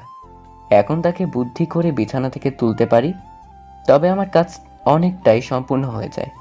কিন্তু কিভাবে করব এই কাজ ভাবতে ভাবতে আরও একটা নতুন প্ল্যান ঠিক করে ফেলি। যথেষ্ট তাড়াহুড়োর ভান করে রুমের ভেতরে ঢুকলাম আমি। বাবা, কি করছো? এই তো, তেমন কিছু না। কেন, কি হয়েছে? আমার সাথে একটু বাইরে বেরোতে পারবে? এই দুপুরবেলা কোথায় যাবি? একটু বের হব, কাজ আছে। তুমি রেডি হও। কিন্তু কি কাজ? যেতে যেতে বলছি তোমায়, এখন এত কথা বলার সময় নেই। আচ্ছা ঠিক আছে, তুই গিয়ে রেডি হ। আর একটা কথা, আমাদের ফিরতে লেট হতে পারে। তুমি তো মনে হয় এখনো গোসল করনি। গোসলটা সেরেই বের হই দুজন। সে কি? কেন দেরি হবে কেন? আমি শিওর না, হতেও পারে। কি যে বলছিস বুঝতে পারছি না আমি কিছুই। আচ্ছা যাই, তবে গোসলটা করেই আসি। তাছাড়া এমনিতেও গোসল করতে হতো একটু পরে। এবার আমার কাজটা অনেক সহজ হয়ে গেল। বাবা গোসল করার জন্য বাথরুমে ঢুকে পড়লেন। আমি সুযোগ বুঝেই আবারও রুমে ঢুকে পড়ি। তার ফোনটা বিছানার উপরেই রাখা আছে, হামলে পড়ি সেটার উপর। ভাগ্যিস মিছিলের কল্যাণে পাসওয়ার্ড জানা ছিল আমার। প্রথমেই কন্ট্যাক্ট লিস্টে ঢুকে চিরুনি তল্লাশি চালাই, সকল নাম্বার একে একে চেক করতে থাকি। হঠাৎ একটা অদ্ভুত ব্যাপার চোখে পড়ল আমার। আমার নামে একটা নাম্বার সেভ করে রাখা, কিন্তু ওই নাম্বারটা আমার নয়। কিছু তো একটা গন্ডগোল আছে এই নাম্বারে। তা না হলে নামের সাথে নাম্বারের মিল থাকবে না কেন? নাম্বারটা চট করে নিজের ফোনে টুকে নিলাম। সন্দেহের লিস্টার যতগুলো নাম্বার ছিল সবগুলো টুকে নিলাম। তারপর তাড়াতাড়ি রুম থেকে বেরিয়ে পড়ি। বাবা এমনিতেই ধূর্ত প্রকৃতির মানুষ, তাই তাকে আমার সন্দেহ করার সুযোগ দিলাম না। দুপুরের পরে কাজের বাহানায় বাইরে বেরিয়ে পড়লাম দুজনে। আবার সন্ধ্যার আগেই ফিরে আসি। এতক্ষণ বাবার সাথে থাকাতে নিজের প্ল্যানের কোনো কাজ করা হয়নি, কিন্তু এবার আর সময় নষ্ট করা চলবে না। নতুন একটা সিম কার্ড দিয়ে একে একে সমস্ত নাম্বার ডায়াল করতে থাকি। যদিও আমি নিজের কণ্ঠস্বর শুনতে দেইনি কাউকে, শুধুমাত্র ওপাশের কণ্ঠস্বর শুনে আইডেন্টিফাই করতে থাকি। এর ভিতরে নারী কণ্ঠস্বর কারোরই ছিল না। এরপর কিছুক্ষণ পরে একটা নাম্বার কানেক্ট হতেই ওপাশ থেকে নারী কণ্ঠ ভেসে আসে। হুবহু সেই মেয়েটার কণ্ঠ। ওর গলার আওয়াজের সাথে কিছুটা হলেও আমি পরিচিত, তাই চিনতে দেরি হলো না। আমি এখন কথা বললেই চিনে ফেলবে ও আমায়, তাই কলটা দ্রুত কেটে দিলাম। তারপর একটা মেসেজ করি, আমি সৌহার্দের বাবা, আজ রাত 10টায় দেখা করতে চাই তোমার সাথে, জরুরি কথা আছে। লোকেশন? আমার ফোনটা সৌহার্দের কাছে, তাই বাধ্য হয়ে নাম্বার দিয়ে মেসেজ দিলাম। এখন কথা বলার সুযোগ নেই। আর হ্যাঁ, ভুলেও কিন্তু আমার নাম্বারে কল দিতে চেও না, তবে দুজনেই ধরা পড়ে যাব, ঠিক আছে? মেসেজটা সেন্ড করে দিলাম। এবার শুধু রাত 10টার অপেক্ষা। সন্ধ্যার পরে বাবাকে নজরে নজরে রেখেছি, যাতে সেই মেয়েটার সাথে যোগাযোগ করার সুযোগ না পায়। কারণ আজকে ওর সাথে বাবার একবার কথা হলে আমার সব খেলা শেষ। রাত 10টার আগে নির্দিষ্ট গন্তব্যে গিয়ে উপস্থিত হলাম। একটু পরে মেয়েটাও এলো। যথারীতি মুখ ওড়না দিয়ে ঢেকে রেখেছে, এমনিতেই চেনার উপায় নেই। আমি ওকে একটা রুমের ভেতরে ডাকি, সেখানেই দেখা করার কথা ছিল। শেষে রুমে ঢুকতেই দরজা বন্ধ করে দিই আমি। আমাকে দেখে বেশ ঘাবড়ে গেল সে। সবাইকে যে ধোঁকা দিয়ে বেড়ায়, আজকে তার সাথে এত বড় একটা গেম খেলবে কেউ নিজেও বুঝে উঠতে পারেনি। আমি মাস্ক, কালো চশমা আর কোট পরিহিত এক প্রকার ছদ্মবেশ নিয়ে আসাতে চিনতে পারছে না আমায়। তবে আমি যে সৌহার্দের বাবা নই এইটুকু বুঝতে পেরেছে। এ কি কি আপনি আপনি আমায় এখানে ডেকেছেন কেন? আপনি তো সুহাদ্দের বাবা নন। আমি আর কথা বলার সুযোগ না দিয়ে ওর পেছন থেকে মুখটা চেপে ধরি। একটা মেয়ের সাথে, যার সাথে এমন আপত্তিকর আচরণ করতে হচ্ছে, আসলে আমার জন্য বিষয়টা আরো বেশি দুঃখজনক। কিন্তু এই মুহূর্তে এছাড়া কোনো অপশন নেই আমার কাছে। একবার এই মেয়েটার শরীরে যদি দাগটা আইডেন্টিফাই করতে পারি, আমার ধারণা ভুল প্রমাণ হলে ক্ষমা চেয়ে নেব তার কাছে, তাতে সে যত বড় অন্যায় করুক না কেন আমার সাথে। মেয়েটার ঘাট থেকে কাপড়টা নামাতেই মুহূর্তেই চমকে উঠে আমি, কারণ আমার চোখের সামনে সেই জন্মদাগটা জল করছে। তার শ্রেষ্ঠ শরীরের ওপর দেখেছিলাম আমি, হুবহু সেই একই জায়গা, সেই একই দাগ। তার মানে এই আসল শ্রেষ্ঠা। তাহলে আমার বাড়িতে যে আছে সে কে? তার শ্রেষ্ঠা সেজে থাকার উদ্দেশ্য কি? আর বাচ্চা সুলভ সেই সহজ সরল শ্রেষ্ঠারই বা হঠাৎ করে এমন পরিবর্তন হলো কি করে? আমি ধরে ফেলেছি তোমায়। তুমিই আমার শ্রেষ্ঠা। কে আপনি? আপনার কণ্ঠস্বর পরিচিত লাগছে আমার। আমি কে দেখতে চাও? তবে দেখে নাও। এই বলে মুখ থেকে মাস্কার চশমাটা খুলে ফেললাম। নিজের সামনে আমাকে দেখেই চমকে উঠে শ্রেষ্ঠা। আমায় ভাবে এখন দেখতে পাওয়া ওর কাছে বিনা মেঘে বজ্রপাতের মতো। শ্রেষ্ঠা বেরিয়ে যাবার জন্য পা বাড়ালো, ঠিক তখন আমি ওকে নিজের দিকে টেনে নিই। তারপর ওকে মুখোমুখিভাবে জড়িয়ে ধরি। কি হচ্ছে এগুলো? ছাড়ুন আমায়। আর আমি শ্রেষ্ঠা নয়। তুমি আর আমাকে ফাঁকি দিতে পারবে না। আমি জানি তুমিই শ্রেষ্ঠা। না, আমি শ্রেষ্ঠা নয়। তাহলে কে তুমি? আমি আমি প্রকৃতি। আমি বুঝতে পারলাম শ্রেষ্ঠা আবারও মিথ্যে বলছে। মিথ্যে কথা। তুমি প্রকৃতি নও, তুমি শ্রেষ্ঠা, আমার শ্রেষ্ঠা, যাকে আমি নিজের প্রাণের থেকেও ভালোবাসতাম একসময়, এখনো বাসি। মাথা খারাপ হয়ে গেছে আপনার? কি বলছেন এগুলো? আমার মাথা এখনো ঠিক আছে। আমি তোমায় এখনো ভালোবাসি শ্রেষ্ঠা। আমার সেই সহজ সরল বোকা শান্তশিষ্ট শ্রেষ্ঠাকে আজও ভালোবাসি। কিন্তু একটা কথা বলো, তুমি হঠাৎ এরকম হিংস্র হয়ে গেলে কি করে? তুমি তো এমন ছিলে না। আমার বাবার সাথে কি এমন সম্পর্ক তোমার? আর একটা কথা, আমার মাকে কে খুন করেছে তুমি জানো নিশ্চয়ই। আপনার অযথা প্রলাপ শোনার সময় আমার কাছে নেই। ছাড়ুন বলছি। না, ছাড়বো না। আজ তোমাকে সত্যিটা বলতেই হবে। বললাম তো আমি আপনার শ্রেষ্ঠা নই। তাই নাকি? আমার চোখের দিকে তাকিয়ে বলো তো। শ্রেষ্ঠা আমার চোখের দিকে তাকাতে সাহস পাচ্ছে না। আমি এগিয়ে যাই ওর দিকে। ওর ঠোঁটের কাছে নিজের ঠোঁট জোড়া এগিয়ে নিয়ে যায়। শ্রেষ্ঠা ভীষণ ইতস্তত করছে। কি হলো? এখন আমার স্পর্শ ভীষণ খারাপ লাগছে তোমার, তাই না? অথচ একসময় আমায় চোখে দেখতে না পেলে বাচ্চাদের মতো কান্না করতে তুমি। ভুলে গেলে সব? তোমার তো বিয়ে ঠিক হয়েছিল আমার সাথে। তাহলে তারপরে কি এমন হলো তুমি আমার থেকে আলাদা হয়ে গেলে কি করে? তুমি আমার ক্ষতি কেন করতে যাচ্ছ? আমার উপর কিসের এত রাগ তোমার? আমি স্পষ্ট লক্ষ্য করছি শ্রেষ্ঠার চোখ জলে ছলছল করছে। একটু পরেই জলের ধারা গড়িয়ে পড়বে চোখ বেয়ে।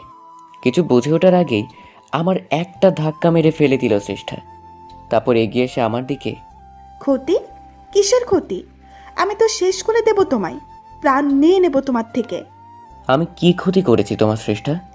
আমায় একবার ওই নামে ডাকবে না। এই নাম মুখে নেবার যোগ্যতা হারিয়ে ফেলেছো তুমি। ঠিক আছে, তুমি আমায় মারতে চাও তো মারো, যা খুশি করো। দয়া করে তার আগে এইটুকু বলো, তুমি কেন করছো এগুলো? আমার উপর কিসের প্রতিশোধ নিতে চাইছো তুমি? এটা না জেনে আমি যে মরেও শান্তি পাবো না। আর আমার মাকে কে খুন করেছে? আমি বাধ্য নই তোমার এত প্রশ্নের উত্তর দিতে। তাছাড়া আমি এটাও ভালো করে জানি নাটক করছো তুমি আমার সাথে। আমায় বিভ্রান্ত করার চেষ্টা করেছো। তুমি মানুষকে ধোঁকা দেওয়া আর প্রতারণা করা ছাড়া আর কিছুই করতে পারো না। আমি নির্বাক হয়ে যাচ্ছি শ্রেষ্ঠার কথা শুনে। ওর কথা শুনে এটা বুঝতে পারলাম আমার উপর প্রচণ্ড রাগ ওর। আর শুধু রাগ নয়, সেই রাগের সাথে মিশে আছে এক রাশ ঘৃণা। শ্রেষ্ঠা আমাকে এতটাই ঘৃণা করে, আমার কোনো কথাই ভালোভাবে নিতে পারছে না। ওর মুখ থেকে এই ঘৃণার কারণ আর আমার প্রতি জমে থাকা ঘৃণা সরাতে না পারলে ওকে আর আমার প্রতি জমে থাকা ঘৃণা পুরো ভয়ঙ্কর একটা রূপ ধারণ করেছে শ্রেষ্ঠার। আমার ভাবতেও অবাক লাগছে, এই সেই শ্রেষ্ঠা যে কিনা একদিন একটা সামান্য বাঘের পুতুল দেখে কেঁদে দিয়েছিল, আজ সে নিজেই বাঘের থেকেও ভয়ঙ্কর হয়ে উঠেছে। শ্রেষ্ঠা আবারও ওড়নাটা জড়িয়ে রুম থেকে বেরিয়ে গেল। আমি বাধা দিলাম না ওকে, কারণ সেটা একদম ঠিক কাজ হতো না। একবার ভাবলাম রুম থেকে বেরিয়ে শ্রেষ্ঠাকে ফলো করব, ও ঠিক কোথায় যাচ্ছে, কিন্তু আমাকে সেই সুযোগ না দিয়ে ভিড়ের মধ্যে হারিয়ে গেল শ্রেষ্ঠা। ঘড়ির দিকে তাকিয়ে দেখি রাত 11টা বেজে গেছে। এখন বাড়ি ফিরতে হবে। যদিও ওটা এখন আর বাড়ি মনে হয় না নিজের কাছে। ওই বাড়িতে একজন আমায় প্রতিনিয়ত খুন করার চেষ্টা করে যাচ্ছে, আর একজন দিনের পর দিন একটা ভিন্ন মানুষের মুখোশ পরে ঠকিয়ে যাচ্ছে আমায়। মিছিল নেহাত বাচ্চা মানুষ, ও এসবের কিছুই বোঝে না। না হলে হয়তো ও অন্য কোনো নতুন ষড়যন্ত্রে সামিল হতো। এটা ভাবতেও এতটুকু কষ্ট বা দ্বিধা হচ্ছে না আমার। একটা ট্যাক্সি করে বাসার উদ্দেশ্যে রওনা হলাম। রাস্তায় তেমন একটা জ্যাম নেই, যেতে খুব একটা সময় লাগার কথা নয়। কিন্তু আজকে মনে মনে একটা ভীষণ প্রতিজ্ঞা করে ফেললাম আমি। আর সেটা হলো, যে করেই হোক নকল সৃষ্টার আসল পরিচয় খুঁজে বের করতে হবে। আর সেটা ওর মুখ থেকেই। ও এমনিতে স্বীকার করতে চাইবে না আমি জানি, কিন্তু এমন কিছু করতে হবে যাতে ও নিজের খোলস ছেড়ে বেরিয়ে আসতে বাধ্য হয়। প্রয়োজন পড়লে জোর করতে হবে ওকে, বল প্রয়োগ করতে হবে। আমার আসল উদ্দেশ্য ওর মুখ থেকে সত্যটা স্বীকার করানো। পরের দিন সকালবেলা আমার স্ত্রী অর্থাৎ নকল সৃষ্টা ব্যালকনিতে বসে আছে। আমি পেছন থেকে লক্ষ্য করছি তাকে। বাইরের দিকে তাকিয়ে কিছু একটা মনোযোগ দিয়ে দেখছে। হাতে একটা চায়ের কাপ। রাতে সৃষ্টার মুখ থেকে আসল সত্যটা বের করার জন্য আমি একটা প্ল্যান রেডি করে রেখেছিলাম। আজকে সেটাই অ্যাপ্লাই করতে হবে। এমনিতে বাসায় বাবা নেই। সকাল সকাল মিছিলকে নিয়ে গ্রামের বাড়িতে গিয়েছে সে। এই সময়টা আমার জন্য সব থেকে বেশি উপযুক্ত। ধীরে ধীরে আমি এগিয়ে যাই আমার স্ত্রীর দিকে, তারপর ওর পাশে গিয়ে বসলাম। বাইরের দিকে তাকিয়ে কি দেখছো? কিছু না, এমনিই তাকিয়ে আছি। আচ্ছা, তুমি আমাকে খুব ভালোবাসো তাই না? আমার কথা শুনেও হি হি করে হেসে উঠল। আপনি কি যে বলেন না, কেন সকাল সকাল লজ্জা দিচ্ছেন আমায়? তার মানে ভালোবাসো? জানি না। আচ্ছা, আপনিও আমাকে ভালোবাসেন তাই না? আমিও তোমাকে অনেক অনেক ভালোবাসি। আর দেখো, তোমায় ভালোবেসে কি করেছি আজ আমি। কি করেছেন? এই যে দেখো, ব্ল্যাক কফি তোমার জন্য তৈরি করে আনলাম। তুমি তো পছন্দ করো এটা। হ্যাঁ, খুব পছন্দ করি, কিন্তু আপনি এটা কখন বানালেন? এই তো একটু আগে। চলো এটা দুজনে শেয়ার করে খাই। আগে তুমি এক চুমুক নাও, তারপর আমি। শ্রেষ্ঠার হাতে কফির কাপটা দিলাম। ও একটা চুমুক দিয়ে কিছুটা কফি নিয়ে নিল। তারপর আমার দিকে কাপটা এগিয়ে দেয়। আমি বললাম, আচ্ছা একটা কাজ করি, তুমি অর্ধেকটা নাও, বাকি অর্ধেকটা আমার। তাছাড়া ব্ল্যাক কফি তো তোমার প্রিয়, আমার নয়। ঠিক আছে, তবে কিন্তু আপনাকেও খেতে হবে। আচ্ছা। নকল সৃষ্টা আমার সামনে গরম তৃপ্তি সহকারে কফি খেতে লাগলো। এবার আমার মোক্ষম চাল দেবার সময়। ওকে আজ এমন ভয় দেখাবো, বাধ্য হবে আসল সত্যটা স্বীকার করতে। আচ্ছা সৃষ্টা শোনো, বলুন। কফিটা খেতে ভালো লাগছে তো? হ্যাঁ, খুব ভালো লাগছে। অস্বাভাবিক কিছু কি লক্ষ্য করেছো? না তো, কি? কফিটা কি একটু অন্যরকম লাগছে না খেতে? উফ, কি যে বলেন না আপনি। কেমন লাগবে আর খেতে? বিষের গন্ধ পাচ্ছ কোথাও? বিষ? কিসের বিষ? কে বলছেন আপনি? আমি ওর কাছে গিয়ে ফিস ফিস করে বললাম, কেন কফির ভিতরে বিষের গন্ধ পাচ্ছ না তুমি? আমি যে বিষ মিশিয়ে দিয়েছি এই কফিতে। আমার কথা শুনে ও হাত থেকে কফির কাপটা ফেলে দিল। ভয় যেন চোখ জোড়া বড় হয়ে যেতে লাগলো। কি হলো, ভয় পেয়ে গেলে নাকি? আপনি সত্যি বিষ মিশিয়েছেন কফিতে? সেটা তো তুমিই ভালো বুঝতে পারবে। তুমি কফি টেস্ট করেছো, আমি তো করিনি। আপনি মজা করছেন আমার সাথে তাই না? কি জান, হয়তো মজা করছি, হয়তো বা না। আমি লক্ষ্য করলাম ভয় নকল সৃষ্টার প্রাণ ওষ্ঠাগত। ভীষণ হাসি পাচ্ছে ওর এই দুরাবস্থা দেখে। আহ, আমার গলাটা জ্বলে পড়ে যাচ্ছে। শ্বাস নিতে পারছি না কেন আমি। নকল সৃষ্টা ধরে নিয়েছে কফিতে বিষ মিশিয়েছি আমি, তাই ওর অন্তরের ভয় ওকে সত্যিকারের বিষের উপলব্ধি করাচ্ছে। যেমনটা আমরা কোনো বিষয় নিয়ে অতিরিক্ত ভয় পেলে করি। আমার সামনে ছটফট করতে শুরু করে দিল সৃষ্টা। না, আপনি আমার সাথে এটা করতে পারেন না, কিছুতেই পারেন না। ও, তার মানে বিষ তার কাজ শুরু করে দিয়েছে। তাহলে আমি এবার নিশ্চিন্ত। বেশ ঠান্ডা মাথায় সৃষ্টাকে উদ্দেশ্য করে বলি, কেন করলেন আপনি এটা আমার সাথে? স্ত্রী হয়ে আপনার আমি কি এমন ক্ষতি করেছিলাম আমি আপনার? ক্ষতি? না তো, তুমি আমার কোনো ক্ষতি করনি। ক্ষতি তো আমি নিজেই নিজেকে করেছি। আর সেটা হলো তোমায় না চিনতে পেরে। আমার আগেই বোঝা উচিত ছিল তুমি একটা ফেক। কি বলছেন আপনি এগুলো? আমি ফেক কেন হতে যাব? আমি আপনার স্ত্রী শ্রেষ্ঠা, যাকে আপনি নিজের থেকেও বেশি ভালোবাসেন। আর আমিও আপনাকে খুব ভালোবাসি। আমি কোনো ফেক নই। আমি নকল সৃষ্টার করা অনবরত নাটকগুলো সহ্য করতে পারছিলাম না, তাই রাগের বশে ঠাস করে ওর গালে একটা চড় বসিয়ে দেই। একদম চুপ করো ড্রামা কুইন। আর একবার নাটক করার চেষ্টা করলে তোমার জিভ উপড়ে নেব আমি। এই বলে আমি নকল শ্রেষ্ঠাকে ধরে একটা রুমের ভেতরে নিয়ে যাই। ওকে একটা ধাক্কা মেরে সোফার উপরকে ফেলে দিলাম। তারপর ওকে উদ্দেশ্য করে বলি, আমার সাথে আর নাটক করে কোনো লাভ নেই। আমি জেনে গেছি তুমি আসল শ্রেষ্ঠা নও, তুমি শ্রেষ্ঠার একটা কপি। আর তুমি যেই অবুঝ শিশুর মতো আচরণ করে বেড়াও, সেটাও তোমার একটা মুখোশ। তাই বলছি, আমার সামনে একদম নাটক করো না। অবশ্য সেটা করার সুযোগ পাবে কিনা তাও বলতে পারছি না আমি এই মুহূর্তে। তুমি মেরে ফেলবে আমায়, তাই তো? না, এখন তো আর কিছুই করব না আমি। যা করার তোমার শরীরে আমার দেয়া বিষ করবে। এতক্ষণে সে তোমার রক্তের প্রতিটি ফোঁটায় মিশতে শুরু করেছে। তারপর ধীরে ধীরে তোমার সারা দেহে ছড়িয়ে পড়বে। তারপর কি ঘটবে আশা করি আর বুঝিয়ে বলতে হবে না। আমি মরতে চাই না, প্লিজ বাঁচিয়ে নাও আমায়। বাঁচিয়ে নেব? কিন্তু কেন? আমি এত কিছু জানি না, তুমি বাঁচাও আমায়, প্লিজ সেভ মি। তোমায় বাঁচিয়ে আমার কি লাভ? আমার তো বিশেষ কোনো লাভ নেই। কি চাও তুমি? আমায় শুধু একবার বলো। আমি গিয়ে শ্রেষ্ঠার বিপরীতে রাখা সোফাটায় আরাম করে বসলাম। চলো একটা ডিল করা যাক। ডিল? কিসের ডিল? তুমি নিজের আসল পরিচয় আমার কাছে প্রকাশ করো। কে তুমি, কোথা থেকে এসেছো, কি চাও, ইত্যাদি ইত্যাদি। এই সমস্ত কিছু খুলে বলো আমায়। তবেই এই বাড়িতে একটা অ্যাম্বুলেন্স আসবে, আর সেই অ্যাম্বুলেন্সে চেপে তুমি হাসপাতাল যাবার সুযোগ পাবে। আর যদি আমার শর্ত না মানো, নিজেকে এই ঘরে মরতে দেখার জন্য প্রস্তুত হও। তুমি আমার সাথে এত বড় চালাকি করলে? কেন, চালাকি কি তুমি একাই করতে পারো ভেবেছো? ধোকা তুমি একাই দিতে পারো? আমি সব বলবো তোমায়, তার আগে বাঁচাও আমায়, নয়তো তোমার প্রশ্নের উত্তর দেবার জন্য বেঁচে থাকবো না আমি। ভেবো না এই বিষ এত সহজে মারবে না তোমায়। এখনো যথেষ্ট সময় আছে। আমার সবটা খুলে বলো। তোমার জীবন রক্ষা করার দায়িত্ব আমার। আর যদি না বলো, তোমাকে মারার দায়িত্বটাও কিন্তু আমার। আমি রাজি, বলো কি জানতে চাও। এই তো পথে এসেছ। সবার আগে নিজের মুখে স্বীকার করো তুমি শ্রেষ্ঠা নও। যার সাথে বিয়ে ঠিক হয়েছিল আমার, সে তুমি নও। হ্যাঁ, আমি শ্রেষ্ঠা নই। আমি শ্রেষ্ঠা সেজে তোমার বাড়িতে ছিলাম এতদিন ধরে। তুমি যাকে ভালোবাসতে সে অন্য কেউ, আমি নই। এইমাত্র আমার স্ত্রীর মুখ থেকে যে কথাগুলো বের হলো, এই উত্তর যদিও আমার অনেক আগে থেকেই জানা, তারপরও মুখে শুনে কেমন যেন একটা ধাক্কা খেলাম। বুকের ভেতরটা মোচড় দিয়ে উঠল।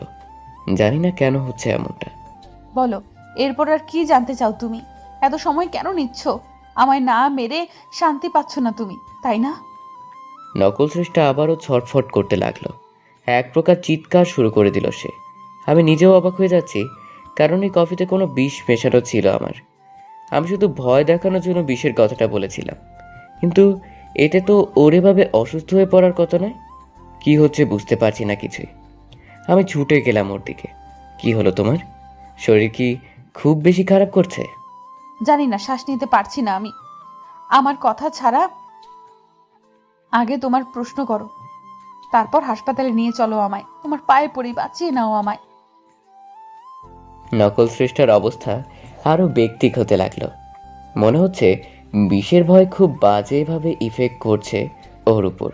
কিন্তু এই মুহূর্তে ওর কোনো ক্ষতি হোক আমি চাই না, কারণ ওর ক্ষতি হয়ে গেলে আমি আমার প্রশ্নের উত্তরগুলোর এত কাছে এসেও সবটা হাতছাড়া করে ফেলবো। এখন যে করেই হোক শ্রেষ্ঠাকে কিছু বুঝতে না দিয়ে সুস্থ করে তুলতে হবে। কি হলো? তুমি কথা দিয়েছিলে আমি তোমার শর্ত মানলে বাঁচিয়ে নেবে আমায়। এখন কেন এভাবে সময় নষ্ট করছো? আচ্ছা, তোমার কি বেশি কষ্ট হচ্ছে? একটু জল দাও প্লিজ, বুকটা শুকিয়ে যাচ্ছে আমার। এই রুমে কোথাও জল নেই। এখন জল আনার জন্য বাইরে যেতে হবে। নকল শ্রেষ্ঠাকে বিশ্বাস নেই আমার। ওর পক্ষে সবই সম্ভব। তাই দরজাটা বাহির থেকে বন্ধ করে জল আনতে গেলাম। একটু পরেই এক গ্লাস জল নিয়ে ফিরে আসি। তারপর আবারও দরজাটা খুলি। দরজা খুলে দেখি ভেতরে শ্রেষ্ঠা নেই। একটা সোফার উপরে বসা ছিল, সেখানে নেই ও। ভালো করে দেখার জন্য একটু সামনে এগিয়ে গেলাম। ধীরে ধীরে বুঝতে পারলাম আমার পেছনে কেউ দাঁড়িয়ে আছে। বিষয়টার সত্যতা প্রমাণ করার জন্য ঘুরে তাকালাম আমি। ঠিক তখন আমাকে কিছু বুঝে ওঠার সুযোগ না দিয়ে একটা প্রচণ্ড ধাক্কা মেরে মেঝেতে ফেলে দিল শ্রেষ্ঠা। ওকে সম্পূর্ণ সুস্থ স্বাভাবিক লাগছে। তার মানে এতক্ষণের অসুস্থতাও নাটক ছিল ওর। শিট, মেয়েটা আর কত বোকা বানাবে আমাকে। একের পর এক ছলনা করে যাচ্ছে আমার সাথে। আমায় রুমের ভেতরে রেখে বাহির থেকে দরজা বন্ধ করে দিল। তারপর জানালার পাশে এসে আমাকে উদ্দেশ্য করে বলতে থাকে, কি ভেবেছিলে আমায় বিষের ভয় দেখিয়ে মুখ থেকে আসল সত্যিটা বের করবে? কিন্তু জানো কি, তোমার থেকে আমার মাথার বুদ্ধির পরিমাণটা সামান্য হলেও বেশি। তাই তো তোমার জালে তোমাকেই ফাঁসালাম। দরজা বন্ধ কেন করেছিস? সাহস থাকলে একবার দরজাটা খুলে দেখা বহুরূপী। তোমার আমার আসল পরিচয় জানবার খুব ইচ্ছা, তাই না? কিন্তু আমি যে মরে গেলেও বলতে পারবো না সেটা। কেন বলতে পারবে না? তুমি কি ভাবছো সবকিছু জানার পরেও আমি সংসার করব তোমার সাথে? তুমি কি সংসার করবে আমার সাথে? আমি তো তোমাকে আর সেই সুযোগটাই দেব না। জানো, আমি কিন্তু তোমার কোনো ক্ষতি করিনি। আমি সত্যিই চেয়েছিলাম শ্রেষ্ঠা হয়ে তোমার সাথে সংসার করতে, কিন্তু তোমার দুর্ভাগ্য, মৃত্যু যে বারবার আহ্বান করছে তোমায়, তাই আমার পেছনে লেগে নিজের সর্বনাশ নিজেই ডেকে আনলে। তুমি কি বলছো এসব? এত বড় একটা অন্যায় করে আবার সেটা বড় গলায় স্বীকার করছো? দেখো, আমার কোনো ইচ্ছে নেই তোমাকে মারার। এখন যখন তুমি আমার আসল পরিচয় জেনেই গেছো, আমি জানি তুমি সব জানার পরে আর সংসার করবে না আমার সাথে। এখন তোমাকে বাঁচিয়ে রাখার মানে নিজের সর্বনাশ করা। আমি তোমার ধাওয়া খেয়ে পালিয়ে পালিয়ে বাঁচতে পারবো না। তাই একটু কষ্ট করে তোমাকেই সরে যেতে হবে আমার রাস্তা থেকে। মানে কি করতে চাইছো তুমি? কি আর করব, আমার হাতে যে দিয়াশলাই বক্সটা দেখতে পাচ্ছ, আর এই কেরোসিন বটলটা, একটু পরে এই ঘরে দাউ দাউ করে আগুন জ্বলে উঠবে, আর সেই আগুনে পুড়ে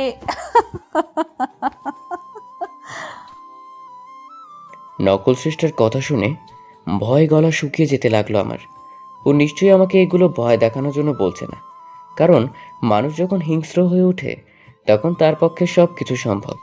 দেখতে পাচ্ছি শ্রেষ্ঠা বাহির থেকে ঘরের ভেতরে আর দরজার সামনে কেরোসিন ছিটিয়ে দিচ্ছে। আমার কোনো নিষেধই কানে তুলছে না ও। এক পর্যায়ে বোতলটা খালি হাতে একটা দেশলাই জ্বালিয়ে নেয়, তারপর সেটা জানালা দিয়ে আমার রুমের ভেতরে ছুঁড়ে মারল। মুহূর্তেই সারা ঘরে দাউ দাউ করে আগুন জ্বলে উঠল। আমি কি করব বুঝতে পারছি না। বাইরে বের হবার একটা মাত্র দরজা, সেটাও নকল স্রষ্টা বন্ধ করে রেখেছে। আবার কোনো আকুতি মিনতি কানে তুলছে নাও। মাথাটা কি খারাপ হয়ে গেছে তোমার? কি করছো এগুলো? দরজা খুলো বলছি। না, দরজা আমি খুলবো না। আজকে এখানেই মরতে হবে তোমায়। আমার পেছনে লাগার খুব শখ, তাই না? তুমি এটা কিছুতেই করতে পারো না আমার সাথে। আমি ছাড়বো না তোমার। চুপ থাকো, একদম চুপ। মরার সময়েও দেখছি তোমার তেজ কমেনি। আমাকে আর রাগিয়ে দিও না। আমি বুঝতে পারি শ্রেষ্ঠা আমার কথা শোনার মানুষ নয়। ও আমাকে এখানে মারার জন্যই ছেড়ে দিয়েছে। নিজেকে বাঁচাতে হলে আমাকে কিছু করতে হবে। একটু পরে শ্রেষ্ঠার আওয়াজ বন্ধ হয়ে গেল। তার মানে ও চলে গিয়েছে, আমাকে মৃত্যুর হাতে একা ছেড়ে পালিয়ে গিয়েছে ও। অবশ্য ঘর থেকে বেরোনোর একটা রাস্তা আছে, আর সেটা হলো জানালা। কাঁচের জানালা ভেঙে ঝাঁপ দিতে হবে আমায়। সোজা 6তলা বিল্ডিং এর উপর থেকে ঝাঁপ দিতে হবে আমায়।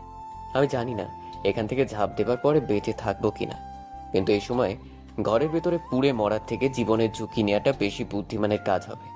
কারণ ঘরের ভেতরে থাকলে নিশ্চিত মৃত্যু আমার, আর ঝাঁপ দিলে তাও একটা বাঁচার আশা থাকবে।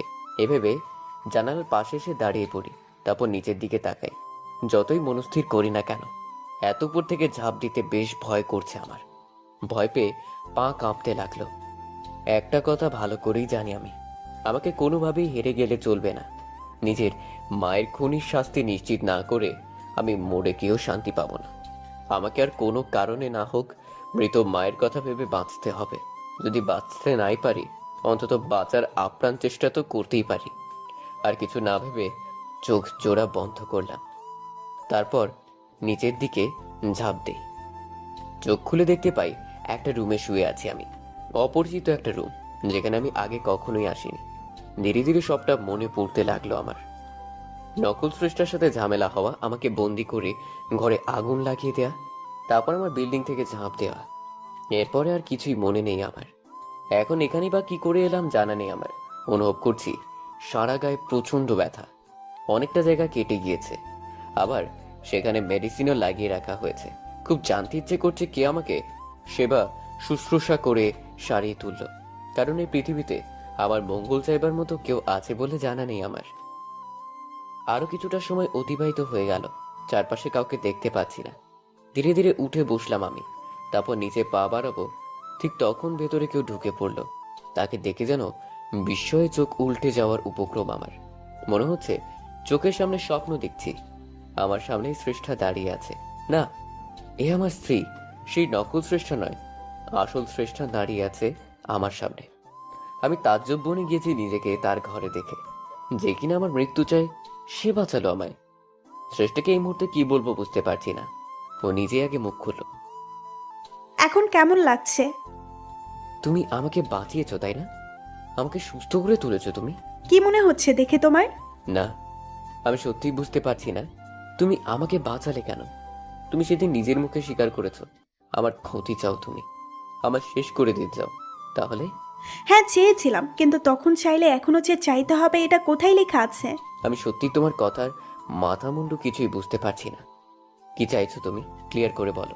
আচ্ছা, এটাও তোমার নতুন কোনো চাল, তাই না? না, আমি কোনো চাল চালছি না। আমি জানি আমার পূর্বের রূপ দেখে আমার প্রতি এক প্রকার ঘৃণাবোধ কাজ করছে তোমার, আর সেটা অস্বাভাবিকও নয়। তুমি আমাকে বাঁচালে কি করে? আমার যতদূর মনে পড়ে আমি ঝাঁপ দিয়েছিলাম নিজের বিল্ডিং থেকে। তারপর তারপর কি হলো? তুমি আমাকে পেলেই বা কি করে? আমি অনেক আগে থেকেই ওখানে ছিলাম, তোমার বাড়িতে। হোয়াট? কি বলছো তুমি এসব? হ্যাঁ সত্যি, আমি নিজের মনের একটা সন্দেহ থেকেই তোমার বাড়িতে গিয়েছিলাম। সন্দেহ? কিসের সন্দেহ? মনে পড়ে তুমি জোর করে সেদিন আইডেন্টিফাইড করেছিলে আমায়। আমি যদিও নিজের পরিচয় স্বীকার করিনি সেদিন তোমার কাছে। তোমার সেই ব্যবহারে কয়েকটা অদ্ভুত আর খটকা প্রশ্ন ঘিরে ধরে আমার। আমি দেখতে চেয়েছিলাম কেমন সংসার করছো তুমি। তোমার বউকে দেখতে গিয়েছিলাম, কিন্তু আমি নিজেও জানতাম না ওখানে কত বড় সারপ্রাইজ অপেক্ষা করছে আমার জন্য। বুঝলাম না। বুঝলে না? বুঝিয়ে বলছি। আমাকে জানানো হয়েছিল তুমি আমাকে ছেড়ে বিয়ে করে সুখে সংসার করছো। আমাকে বোঝানো হয়েছিল তুমি ধোঁকা দিয়েছো আমায়। জানানো হয়েছিল? কে জানিয়েছিল তোমায়? আর কে বা বুঝিয়েছিল আমি তোমায় বিয়ে না করে ধোঁকা দিয়েছি? সব বলছি, আগে আমার কথা শোনো। আমি দেখতে গিয়েছিলাম ওই বাড়িতে তুমি আমাকে ভুলে ঠিক কেমন সংসার করছো, কিন্তু তোমার বাড়িতে গিয়ে আমি দেখি ওখানে হুবহু আমার মতো দেখতে কেউ আছে। এটা দেখেই খটকা লাগে আমার। ভাবলাম হয়তো কোনো বড় ভুল করতে চলেছি আমি, তোমার সাথে অনেক বড় অন্যায় করে ফেলছি আমি। এরপর আমার চোখ আর মন থেকে অবিশ্বাসের পর্দা পুরোপুরি সরে গেল যখন আমি শুনতে পাই তুমি নিজের স্ত্রীকে শ্রেষ্ঠা বলে সম্বোধন করছো। আমি বুঝতে পারি তুমি হয়তো তাকে শ্রেষ্ঠা ভাবছো, কিন্তু সেই তো প্রকৃতপক্ষে শ্রেষ্ঠা নয়। এরপর তুমি তাকে ব্ল্যাক কফিতে বিষ মেশানোর মিথ্যে ভয় দেখালেই আমি সবটাই লুকিয়ে দেখছিলাম। এক মিনিট, তুমি আমার বাড়িতে ঢুকলে কি করে সেটা তো বললে না। যেহেতু বাড়িতে তুমি আর সেই বহুরূপী ছাড়া কেউই ছিল না, তাই বাড়িতে লুকিয়ে থাকতে সমস্যা হয়নি আমার। আর যদি বলো তোমার বাড়িতে ঢোকার কথা, এইসব কোনো ব্যাপার নয় আমাদের মতো মানুষদের জন্য। আমি লক কেটে ঢুকেছিলাম তোমার বাড়িতে। আচ্ছা বুঝলাম, তারপর? তুমি তোমার স্ত্রীকে একটা ঘরের ভেতরে নিয়ে গেলে, তারপর কথা বলছিলে তার সাথে। যদিও বাহির থেকে সব কথা শুনতে পাই না, আমি যতটুকু শুনতে পেরেছি, আমি এতটুকু বুঝেছি তুমি আমার সাথে কোনো প্রতারণা করনি। প্রতারণা করা হয়েছিল তোমার সাথে, আর আমাকে একটা চরম ভুল আর মিথ্যের জালে জড়িয়ে দেওয়া হয়েছিল। এক পর্যায়ে তোমার স্ত্রী ঘরের ভেতরে দরজা বন্ধ করে আগুন লাগিয়ে দেয়, যাতে সে সবার অগোচরে তোমাকে খুন করতে পারে। কিন্তু আমি সেটা কি করে হতে দিতে পারি? তোমার স্ত্রী চলে যাবার পরে যখন ভাবলাম তোমাকে বাঁচাবো আমি, কিন্তু তুমি আমাকে সেই সুযোগ না দিয়ে জানালা ভেঙে ঝাঁপ দিলে। আমি এটা দেখে দ্রুত নিচে চলে যাই, তারপর তোমাকে সেভ করি। ভাগ্যিস তুমি একটা বড় ডাস্ট গ্রুপের উপর পড়েছিলে, তাই তেমন বড় কোনো ক্ষতি হয়নি তোমার। আমি সবাইকে বুঝিয়ে তোমায় অজ্ঞান অবস্থায় হসপিটালে নিয়ে যাই, তারপর সেখান থেকে আমার বাড়িতে। শ্রেষ্ঠার কথাগুলো শুনে সবটা পরিষ্কার না হলেও এইটুকু বুঝতে পারলাম ও ইচ্ছে করে এমন খারাপ পথে আসেনি। আমার প্রতি ওর আক্রোশের অন্য কারো হাত নয়। আর শুধু হাত নয়, সে এমন কিছু করেছিল যাতে শ্রেষ্ঠা আরো বেশি হিংস্র হয়ে ওঠে। হিতাহিত জ্ঞান শূন্য করে দেওয়া হয়েছিল শ্রেষ্ঠাকে। তুমি তো এত কিছুই বললে, এখন পর্যন্ত এটা বললে না আমার প্রতি তোমার মনে বিষ কে ভরেছে, কে ভুল বুঝিয়েছে তোমায়? শুনতে চাও তার নাম? অবশ্য তুমি হয়তো আন্দাজ করতে পারছো।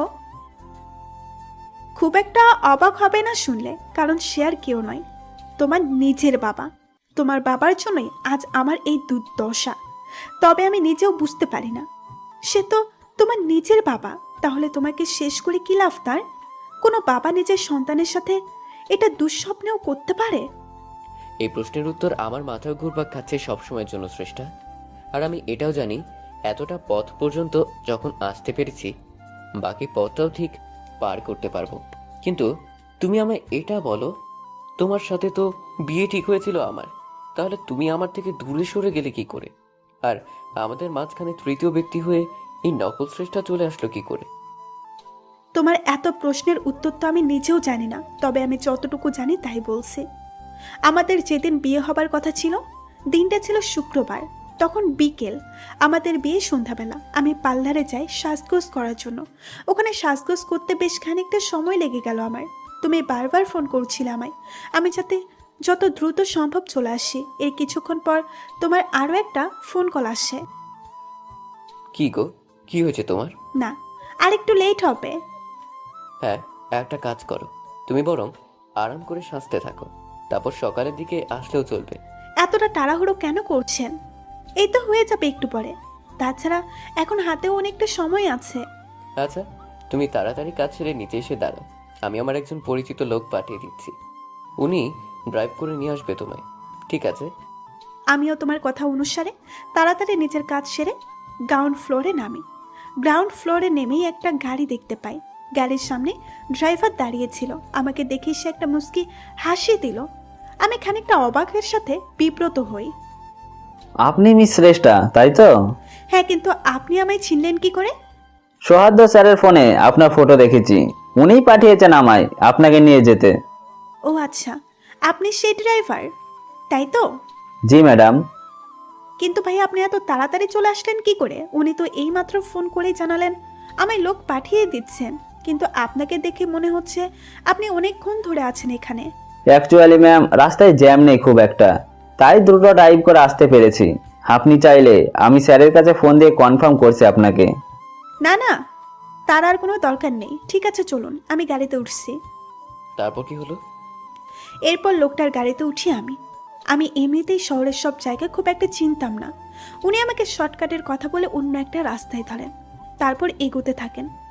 এরপর চলতে চলতে লোকটা হঠাৎ করে গাড়িটা থামিয়ে ফেলল। কি হলো ভাইয়া, গাড়ি থামালেন কেন? ম্যাম, এখানে স্যারের এক রিলেটিভ অপেক্ষা করছে আমাদের জন্য। স্যার নিজেই আসার সময় ওনাকে আমাদের সঙ্গে তুলে নিতে বলেছেন। আপনি চাইলে স্যারকে জিজ্ঞেস করে দেখতে পারেন। ঠিক আছে, আমি কথা বলছি। তারপর একটা অপরিচিত লোক এসে গাড়িতে উঠলো। আমার পাশের সিটেই বসলো সে। আমি খানিকটা ইতস্তত বোধ করি। লোকটা গাড়িতে ওঠার সময় বেশ ভালো ব্যবহার করে আমার সাথে, কিন্তু গাড়ির ভেতরে আসার পরে তার স্বভাব প্রকৃতি যেন পাল্টে গেছে একেবারে। তার মতিগতি একদম ভালো লাগছিল না আমার। একবার ভাবলাম ফোন করে তোমায় জিজ্ঞেস করব। এমনিতে তখন প্রায় সন্ধ্যা হয়ে এসেছে, এমনিতেই অনেকটা লেট করে ফেলছিলাম। আমি ফোনটা হাতে নিয়ে নম্বর ডায়াল করতে যাব, ঠিক তখনই লোকটা আমার থেকে ফোনটা টান মেরে কেড়ে নিল। এ কি হলো? আপনি আমার ফোনটা নিয়ে নিলেন কেন? আমায় আমার হবু হাজবেন্ডের সাথে কথা বলতে হবে। হবু হাজবেন্ড? কিসের হবু হাজবেন্ড? একদম চুপ থাকো। এই বলে লোকটা নিমিষেই জোরপূর্বক আমার মুখ আর হাত বেঁধে ফেললো। তারপর সিটের উপরে শুয়ে দিল আমায়। আমি না পারছিলাম নড়াচড়া করতে, না কথা বলতে। বুঝতে পারি গাড়ির ড্রাইভার আমাকে তোমার বাড়িতে নয়, অন্য কোথাও নিয়ে যাচ্ছে, আর সেটা কোনো জঙ্গলের রাস্তা। তখন পুরোপুরি অন্ধকার নেমে এসেছে। এক পর্যায়ে তারা একটা বাংলোর সামনে গাড়িটা থামে। আমাকে গাড়ি থেকে নামানো হলো, তারপর বাংলোর ভেতরে নিয়ে যাওয়া হয়। পুরো বাংলোটা একদম খালি পড়ে আছে, ভেতরে কোনো লোকজন নেই। একটা রুমের ভেতরে নিয়ে যাওয়া হলো আমায়। তারপর লোকটা আমার মুখের বাঁধনটা খুলে দিল। তারপর সে আমার সামনে হাঁটু গেড়ে বসলো। সরি ম্যাডাম, আপনাকে এতক্ষণ কষ্ট দিতে হয়েছে। আমার জীবনটা বরবাদ করে দুঃখ প্রকাশ করছো তোমরা? লজ্জা হয় না তোমাদের? তোমরা মানুষ না জানোয়ার? যা হয়েছে আমাদের কোনো দোষ নেই, আমরা শুধু অর্ডার ফলো করছি। আপনাকে আপাতত এখানে থাকতে হবে। কি বলছো কি তোমরা? এখানে থাকতে হবে মানে? জানো আজ আমার বিয়ে, আমার জীবনটা শেষ হতে চলেছে তোমাদের জন্য। আর ওইদিকে আমার হবু বর, না জানি সে কতটা টেনশন করছে। কেউ কোনো টেনশন করছে না, আপনি এই ব্যাপারে নিশ্চিত থাকতে পারেন। এই, তোমরা কারা বলো তো? আমার এত বড় একটা সর্বনাশ করে ঠান্ডা মাথায় কথা বলছো কি করে? আবার আমাকে কিনা বলছো চিন্তিত থাকতে। তোমরা কেউ আমার হপু পরকে চেনো না, ও জানতে পারলে কিন্তু তোমাদের পালানোর কোনো রাস্তা থাকবে না। ভালোই ভালোই আমাকে ছেড়ে দাও বলছি। আমার কথা ভাবতে হবে না, নিজেদের ভালোর কথা ভেবে অন্তত ছেড়ে দাও সেটা সম্ভব নয় কিছুতেই। প্লিজ। এমনটা করো না আমার সাথে। ওইদিকে আমার হপু পর ওয়েট করছে আমার জন্য। না, কেউ ওয়েট করছে না। মানে কি বলতে চাইছো তোমরা? ফাজলামো করছো আমার সাথে তোমরা?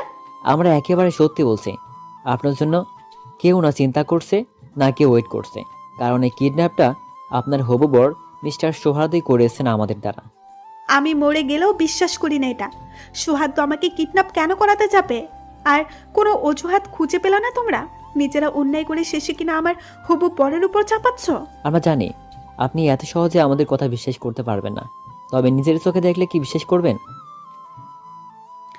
এই বলে লোকটা নিজের মোবাইলটা বের করে আমার চোখের সামনে ধরলো। আমি দেখতে পাই তুমি বেশ হাসি মুখে বিয়ের আসরে বসে আছো, পাশেই তোমার স্ত্রী। যদিও ঘুমটার কারণে তার চেহারা ভালোভাবে দেখতে পাচ্ছিলাম না। তোমরা দুইজন দুজনের সাথে হাসি মুখে কথা বলছো। এই দৃশ্য দেখে মনে হলো আমার চোখ যেন ধোঁকা দিচ্ছে আমায়। নিজের চোখকে বিশ্বাস করতে পারছিলাম না।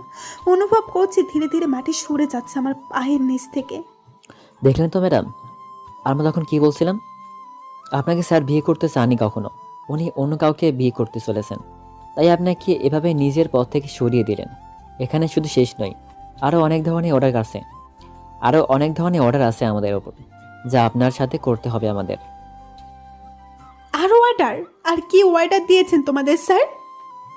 আপনাকে রেপ করার হুকুম আছে আমাদের ওপর, আর উনি আপনার অবস্থায় বলেছেন যাতে আপনি নিজেই নিজের চেহারা দেখে ভয় পান। ফ্ল্যাশব্যাক শেষ। শ্রেষ্ঠার মুখে সেদিন রাতের বর্ণনা শুনে বিস্ময়ে হতবাক হয়ে যাচ্ছি আমি। তার মানে ওরা দুজন মিলে তারপর রেপ করে তোমায়?